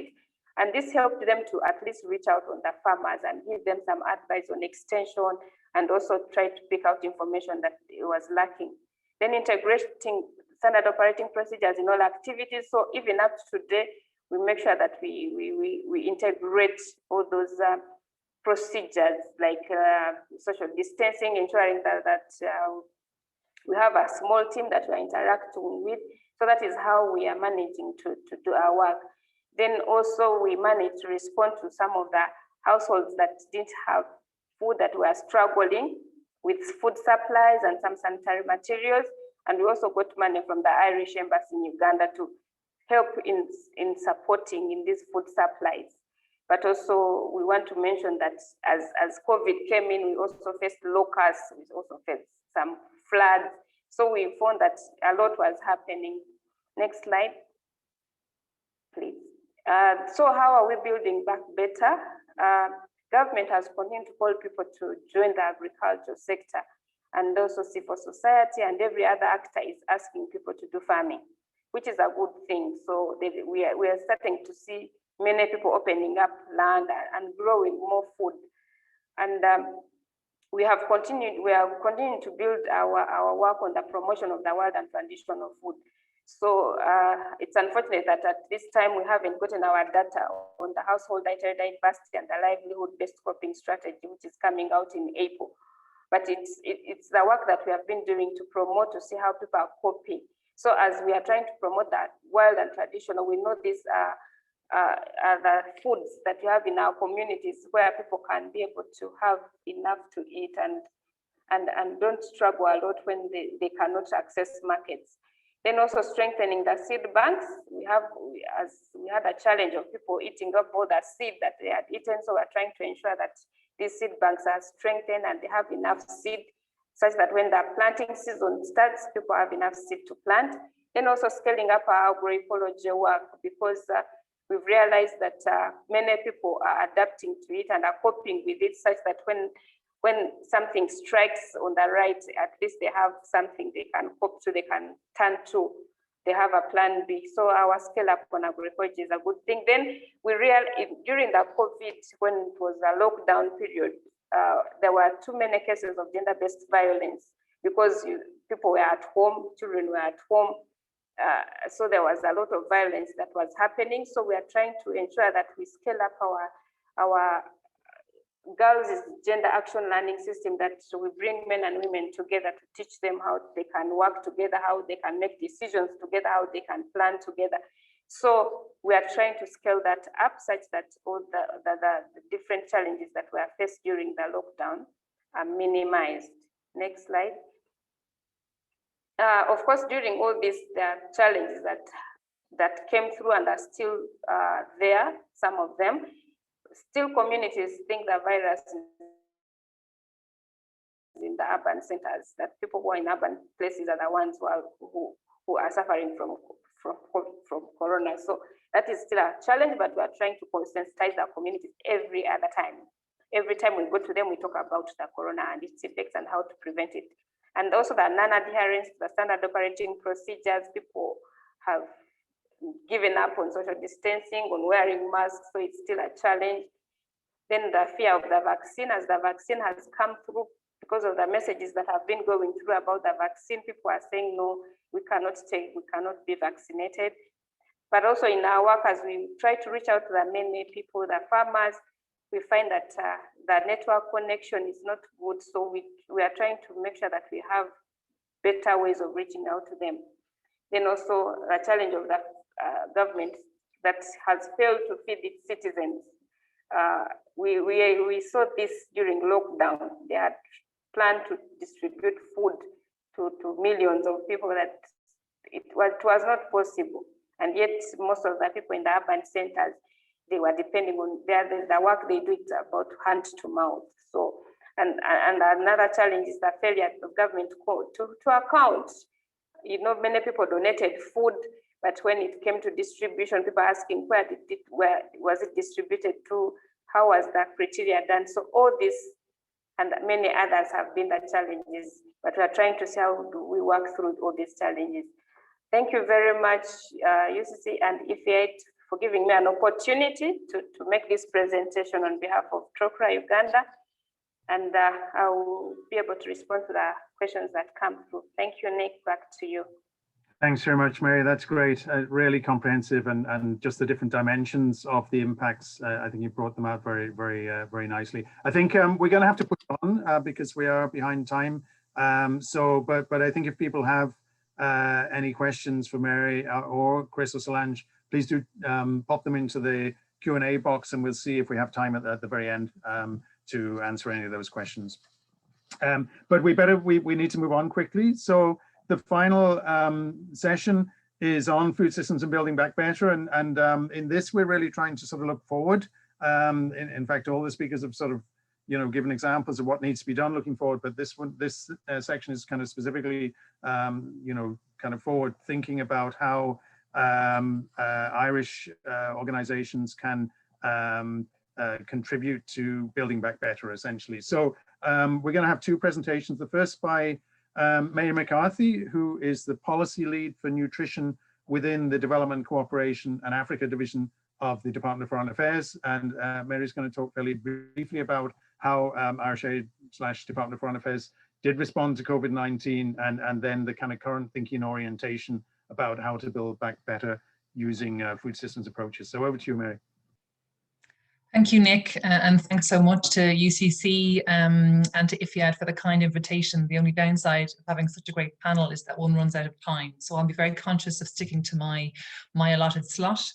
And I'm delighted to be here to share a little bit about Irish Aid's thinking on the Building Back Better agenda and how this intersects with our evolving food systems approach that Tom referenced at the start of the session. I was very conscious in preparing for today that we are now at the sort of the anniversary point of COVID-19 being declared a global pandemic. And even a year ago, a week or two into the initial lockdown, many of us had a sense of nostalgia for what came before, for pre-COVID, and a desire to revert back to the status quo. But what I'd like to start with today, and which other speakers have also referenced, is to remind ourselves that status quo was not serving us particularly well. If we go to the next slide, please, Isabel. I think this quote in particular, again, from an article about a year ago, it sums up in a sense that desire to return back to normal, but also reminding ourselves that, as Arundhati Roy points out, nothing could be worse than a return to normality. And I think Johan painted a very clear picture of the kind of the global scale of that normality pre-COVID, and then Chris and Mary and Solange looking at a more kind of local picture of that. But it's worth reminding ourselves when we think about food systems, what that kind of pre-COVID normal or status quo was. Next slide, please. So just to kind of reiterate this broken food system, and these are taken from the Global Panel's Foresight report and also the Eat Lancet report. So 690 million chronically undernourished people, nearly 3 billion people unable to afford a healthy diet, and that then being linked to almost 3 million deaths per year, those poor quality diets. And a food system that was unable or has not been able to produce food, nutritious food in sufficient quantity, or to make that accessible through affordable prices. So not only are people unable to access nutritious foods, the process of producing the foods is causing great damage to our environment, soil, water, air quality, biodiversity loss, and climate change. So we're obviously in an unsustainable situation, which dangerously undermines our future well-being. And when trying to look at a way through a crisis of this magnitude and of so many dimensions, that really requires a transformative response. And this year, 2021, as has also been flagged, provides a window of opportunity to really push through some of that transformative thinking. And we'll see at the bottom here, the quote from Agnieszka Ebata, the urgent need for the international community to come together and take advantage of this opportunity, which is limited, to fix what is broken in our food systems. So in terms of what kind of principles can we apply, or how might we think through complexity of this scale? And I thought it was worth going back to Ireland's international development policy, A Better World, which most of you are very familiar with, and which was published in 2019 before many of us had ever even thought about something like COVID, but which I would argue is still very relevant in helping us to think through this complexity and in thinking through how we might build back better. So if we go to the next slide, please. You'll see from this slide, this is the infographic sort of summing up A Better World. And the driving force behind the policy is to reach those who are furthest behind first. And Chris in particular referenced this in his presentation. And this is not mere rhetoric. When we're talking about reaching those furthest behind first, we're talking about empowering, listening to, building programs around, and understanding the specific needs of people and communities who have been left behind. So that means severely malnourished children. That means mothers who cannot access healthcare for themselves or for their families. It means pregnant schoolgirls who cannot gain access to class. It means ethnic minorities who cannot access human rights. It means people who are caught up in protracted and severe crises and conflict. So that is sort of the overarching principle we need to bear in mind also when we are thinking through rebuilding and transforming our food systems. And when we look at this infographic, you'll see the kind of the policy priorities, sort of the outer circle of it, and then the interventions themselves, the inner circle around food, protection and people. This has remained fairly consistent in Ireland's development cooperation over several decades. So what we are doing has not significantly changed. The hallmarks of the development cooperation that Ireland is known for. So targeting aid to least developed countries, being as flexible and as innovative as possible as a donor, strengthening civil society, and working through the multilateral system. Those hallmarks are still there, and they are being deployed in our Building Back Better efforts. What I think makes this approach probably potentially transformative is what does not stand out so much on this graphic, which is the 5 pillars of doing things differently at the bottom. So not what we are doing, but how we are doing it and how we are deploying the totality of our investments and our partnerships to drive towards one particular agenda. And that's, I think, what is really useful to deploy when we think about rethinking our food systems. If we can go to the next slide, please. So we're talking about capacity first and foremost. And when we think about, Tom mentioned this at the start, Ireland's capacity, expertise and experience, not just within government or in a particular department, but in terms of what exists in civil society, in our private sector, in state agencies, in higher education and academia. So harnessing the totality of that experience and expertise and leveraging it. And of course, that requires a significant amount of communication between actors. And this, of course, was a central concern of the National Task Team for Rural Africa. How do we utilize all this great expertise and coordinate it to a particular agenda? And that's when, for example, in terms of our policy influencing, having a central message around reaching those who are furthest behind first and rebuilding food systems that take into account economic, social and environmental sustainability and balancing those elements by listening to communities. And then having that messaging come through at global fora, such as the Food Systems Summit, but also through bilateral engagements with civil society, with other governments, and indeed through all of the different multilateral channels at our disposal. So really having a consistency in messaging in our policy influencing, which in turn needs to be informed by really robust research and learning, that we are utilizing the best available evidence to inform and validate our positions to ensure that they are credible. And then last and not least, ensuring that we bring the public with us and that we are engaging communities consistently to ensure that we are not going in a direction without bringing people with us. So again, it's the how, not necessarily the what. In a way, we know what we need to do, but it's how we actually get there. Next slide, please. Ireland is, of course, it has an evolving food systems approach. There is probably no country in the world right now which has transitioned to a food systems approach. And indeed, we are quite uniquely positioned in terms of our own particular journey and where Ireland has come from and what we have to share internationally. So Ireland has moved from being a country of famine through several stages of development, the development of cooperatives and so on, to being a major food exporter today. And the new agri-food strategy that is in development now and reaching finalization will acknowledge the link between policies for food, the environment, health, and agriculture, and seek to really embed that in our national planning and how we move forward. Internationally, our aim is to deliver a more effective Irish contribution to sustainable food systems, particularly in Africa, and to establish a framework for stronger agribusiness linkages.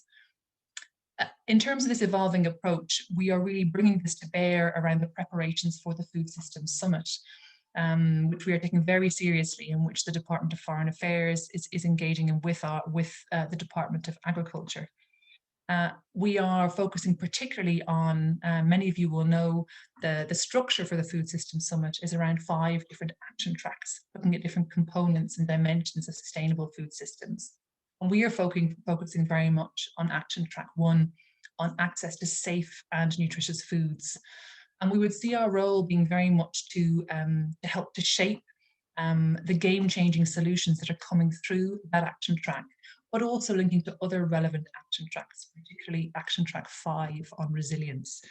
And then as that process evolves and game changes kind of are further refined and come through, that we are there to provide support and political momentum for those game changes that we really believe can create the changes we want to see. And it's been great to have the involvement and engagement of key stakeholders in the process to date in identifying and refining game changers, particularly from UCC and also IFPRI. Next slide, please. I'm conscious of our time, but really, as we are thinking through how we engage, not only with the Food Systems Summit and this food systems approach, the key principles, obviously starting with the prioritization of those furthest behind first, that need to underpin the decisions we are taking. And this piece of work was developed through a partnership between Irish Aid and the IDS. And I'm delighted that we'll have IDS colleagues, Nick and Ayako, speaking directly after me. This partnership last year focused on a series of key positioning papers and analysis on the impact of COVID-19. And one of the pieces that was produced was key considerations for donor agencies, what needs to be borne in mind to ensure that our response to COVID-19 does not just respond in the immediate term, but lays the groundwork for transformation in the longer term. And this was a particular issue that came up. Many of you on this webinar may have attended this week's CMAM conference. So a conference organised by Concern Worldwide, marking 20 years of the community management of acute malnutrition. And many of these key principles echo the core messages and asks that have emerged from that conference. Principle amongst them, the need to localise and collaborate. So in the design of any intervention, or of any change, that must take into account local context and be both driven and owned by local communities. Also so important is the resilience of systems, and this has come up, I think, for every speaker on this webinar, be that in terms of our food, health, or social protection systems. And when we talk about resilience in systems, what's important here is, of course, systems must be efficient, but there is sometimes a drive to achieve very lean systems. But of course, an extremely lean system does not have the capacity to flex and to adapt and respond in a time of crisis. So there must be some resilience / capacity built into those systems to allow them to then respond as necessary when crisis strikes. Coordination across sectors, of course, and then as I said at the start, even if we are responding in terms of, say, an emergency response, it is important that our initial response does not undermine or jeopardize potentially long-term integrated solutions. So again, with the example of CMAM, in terms of responding in an emergency capacity, ensuring that in the long run, services for wasted children can be integrated in a sustainable way into health systems. So I'll just conclude with the final slide here, which is to reiterate the critical window of opportunity we have in 2021. So it's limited. This is the Year of Action on Nutrition. We are now almost in April. The Food Systems Summit will take place in September with the pre-summit event in July. And Ireland is really gearing up to play a really strong leadership role in that summit. And then also seeing it as a critical link in a chain. We would see, for example, the CMAM conference last week, the Food Systems Summit, and then the Nutrition for Growth Summit in December, all being key links in the chain in gathering us together behind in a unified kind of quest to change and to push through changes in our food systems to make them more sustainable. Also of relevance this year is the new strategic phase of the Scaling Up Nutrition movement, SUN, to ensure country-led and country-driven nutrition outcomes. And of course, COP26. And then in terms of next year and in sustaining that momentum that we hopefully will build this year, and the unlocking of resources and political commitments to drive through changes, is the African Union taking on nutrition as its agreed theme for 2022. So I'm delighted to be here, and hopefully we'll have a chance to answer some questions. Thank you very much, and I'll hand back to you, Nick. Great, Mary, thanks a million. There's a lot that could be taken up there. I think everybody, all the organizations that have already talked, very much appreciate what Irish Aid and Department of Foreign Affairs does, and the flexibility of funding and things like that. I think what we need to do now, because we are running late, and I'm conscious that our next speaker, Ayako, has to leave at 1 o'clock on the dot. So I think we'll move on quickly, but we will probably go over a bit in terms of the possibility of people asking questions. So you know, we might sort of go about 10 minutes past 1 o'clock or whatever, but I think we need to move straight on to the final presentation. As Mary mentioned, Irish Aid has a strategic collaboration with the Institute of Development Studies in the UK, and part of that has been the development of different sort of perspectives on food systems after COVID-19. So I'm very pleased to introduce Ayako Ebata, who is a research fellow in IDS.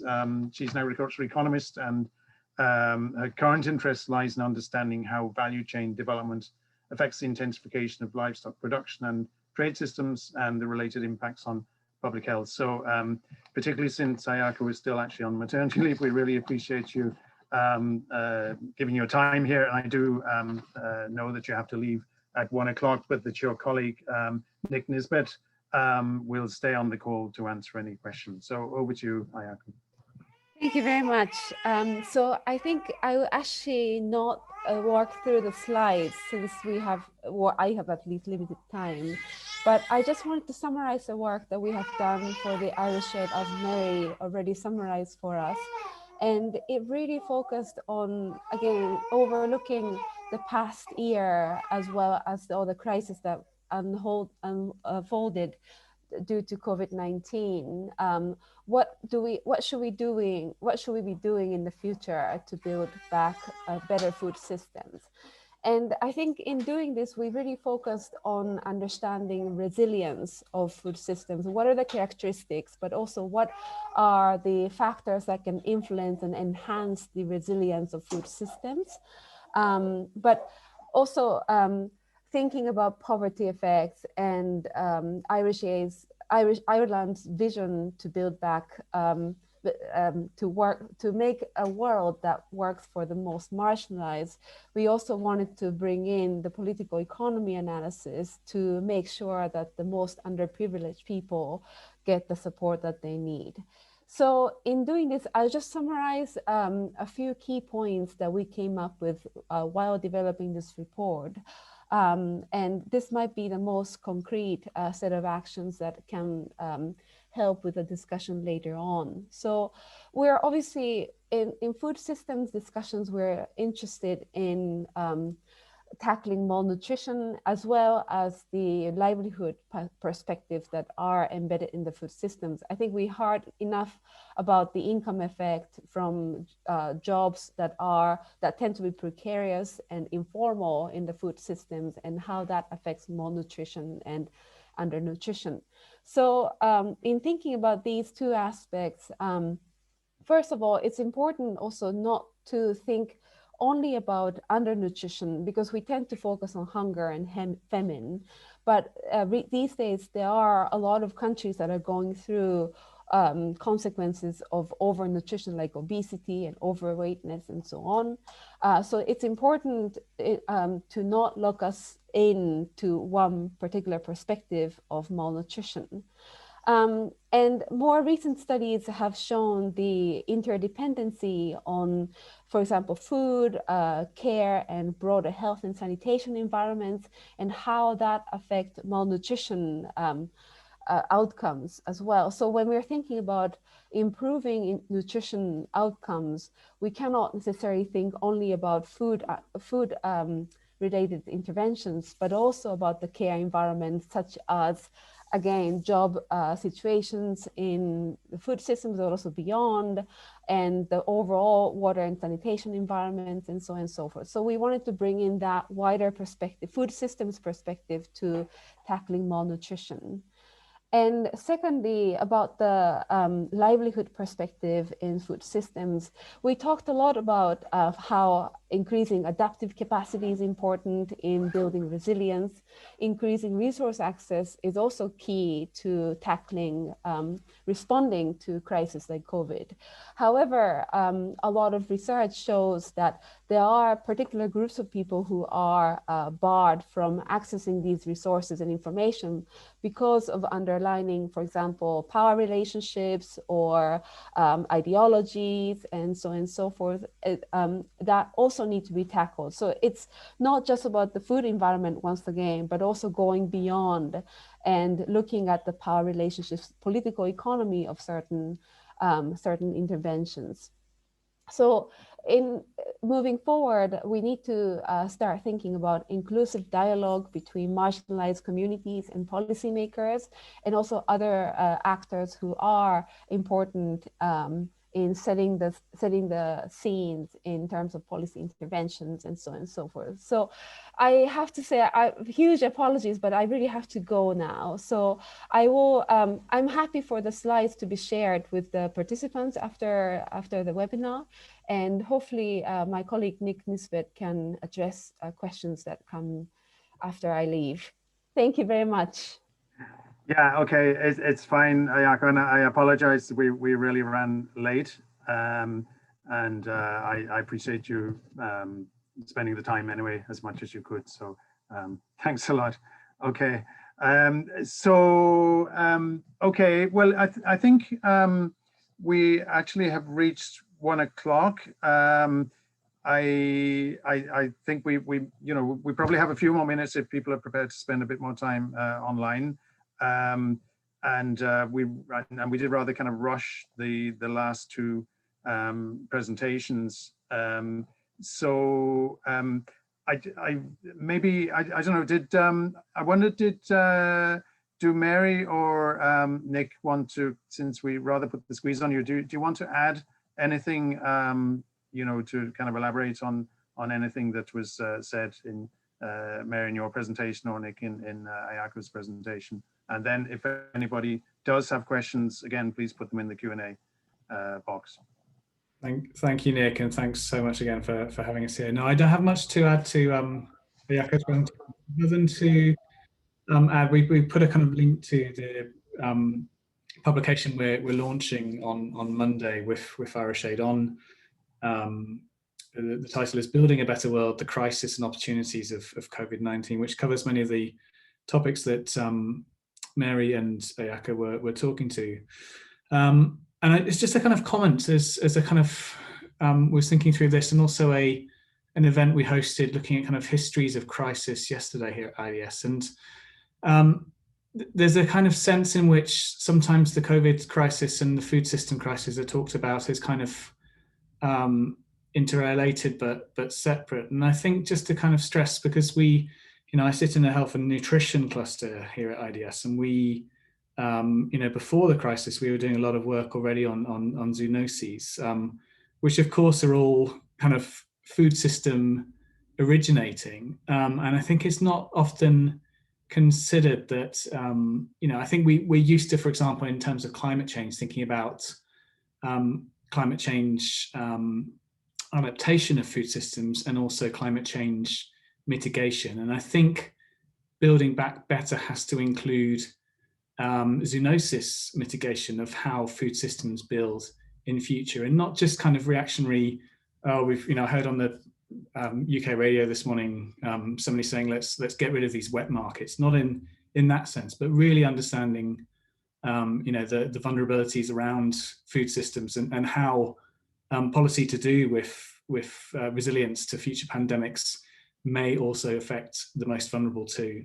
So it's just a comment to add, but I think Ayako did a sterling job, and really grateful for doing that alongside her other care burden as well. So yeah, exactly. Yeah. Okay. Thanks, Nick. And I suppose just on the vulnerabilities aspect and the need to sort of understand these vulnerabilities, as you mentioned. I mean, I think that actually also raises something I might put to Mary around the research strategy of Irish Aid, because I know that's some Mary was the lead in Irish Aid on research before taking up the current position. And I wonder, Mary, would you like to say anything about where things stand at the moment on Irish Aid's research strategy? You did say that this is one of the really important pillars of how Irish Aid and Department of Foreign Affairs are going to work in future. So I wonder if there's anything that you'd like to say about that. And I suppose also just to mention that it's great that this publication from IDS is coming out on Monday. So this is very timely as well. Thanks, Nick. Yeah, and it was an oversight of mine, which I mentioned to Nick in the chat, not to flag the upcoming IDS bulletin on Building Back Better, but really relevant to this conversation. And the IDS, of course, is one of many partners we have in terms of research. Around the new research strategy, rather than a new research strategy, what we've been working towards is really kind of a rethinking of how we conceptualize research. So using a new acronym, but which we hope will stick and which we find useful on RECL, so research, evidence, knowledge and learning. So that speaks not only to, I suppose, the need to generate the inherent public good in generating blue skies research, blue skies thinking, but also on commissioning targeted research for specific questions or gaps in our knowledge.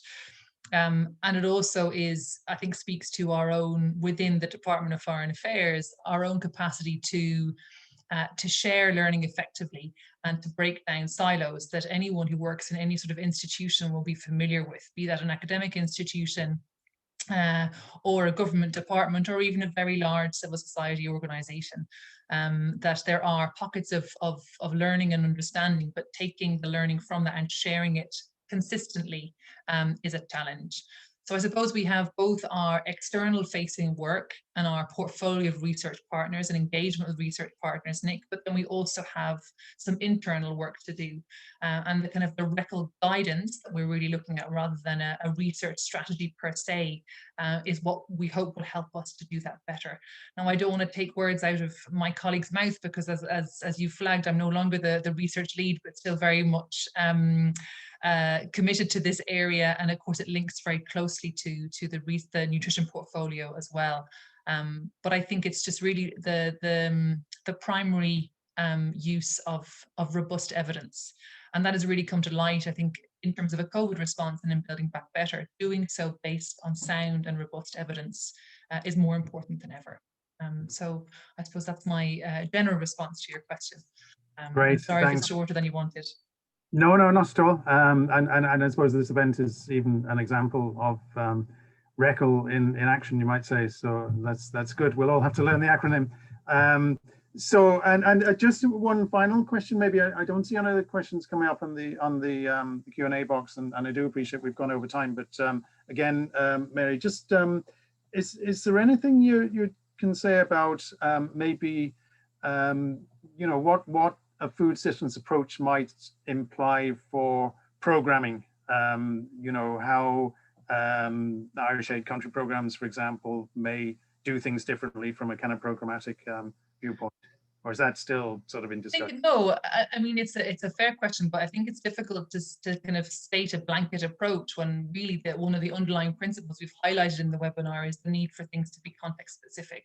So, you know, I suppose if you are ensuring in terms of your design that you have included, you are looking at that issue of vulnerability of managing multiple burdens, and that any interventions are really, that is at the heart of it. And also, as I would have said, if I could bring up the slide, I can put off those kind of key principles. Those are what would really apply to country programming.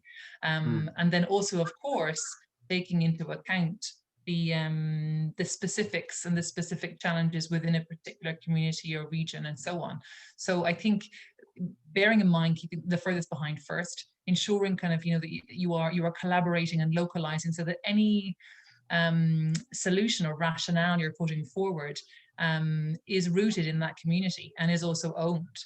So otherwise, I think the issue of sustainability is really brought up once again. So yeah, I think I would come back to those key principles, which again will be coming up on Monday's webinar and are available through the IDS website and IRTs.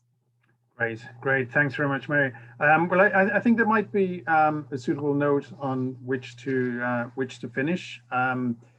There's been so much presented over the last 2 hours. I'm not really going to attempt to summarize it, but I think we have seen you know, a great sort of summary both of the impacts of COVID-19, the sort of multiple impacts in different you know, both I mean, we haven't really focused much on the sort of, you know, direct sort of morbidity and mortality aspects. It's more on in a sense on the impacts on incomes, on how markets function, on food systems generally. So I think and then we've looked at that at the global, at the national and the local scale. And we've also then seen examples of responses, again, both at the global or the international level and at the country level and by specific organizations. And I think it's given us a very rich understanding of both the impacts of COVID-19, the responses, and also the opportunities to build back better in a sort of unique way that actually enables food systems to be transformed such that they are more sustainable and more just. And that's really what we're all working towards. So I'd just like to thank, in closing, just like to thank all the speakers for really excellent presentations, which are really insightful. Apologize that we had to kind of rush some people along, and but all the presentations and the recording of the event will be available fairly soon. I'd like to thank specifically Patrice, coordinator of IFPRI, and Solange, my colleague in UCC, and Isabel, who's worked on the technical side of things. There's a huge amount of work has gone into this webinar and also the other webinars that are still to come. So I really appreciate the work that's all been done there. Thanks again to Irish Aid, as always, for support for this webinar series, to Mary and also to Chris Somerville. And finally, just to remind you then that we have these another 2 webinars in this series, both of which are again addressing the sort of you know, broad components of food systems and nutrition. So the second one is on the 16th of April. It'll start actually at 1 p.m, the latest time of 1 p.m. And that one is basically around the affordability of nutritious food, and it will also link into Action Track 1 of the Food System Summit process that Mary mentioned, that Irish Aid is very much supporting that Action Track 1. So it'll be sort of linked nicely into what's being done there. And then the final webinar will be on the 30th of April at 11 a.m. And that will be on women's empowerment and nutrition. So I hope you found this webinar informative and interesting, and we're sort of delighted that in a sense we as Tom mentioned at the very beginning, we see these webinars as also sort of contributing to the discussion and the dialogue within Ireland in the run up to the Food System Summit and also thereafter, of course. So hopefully we'll see you back here on the 16th of April. And with that, I'll leave it and wish you all a nice weekend. So thanks very much.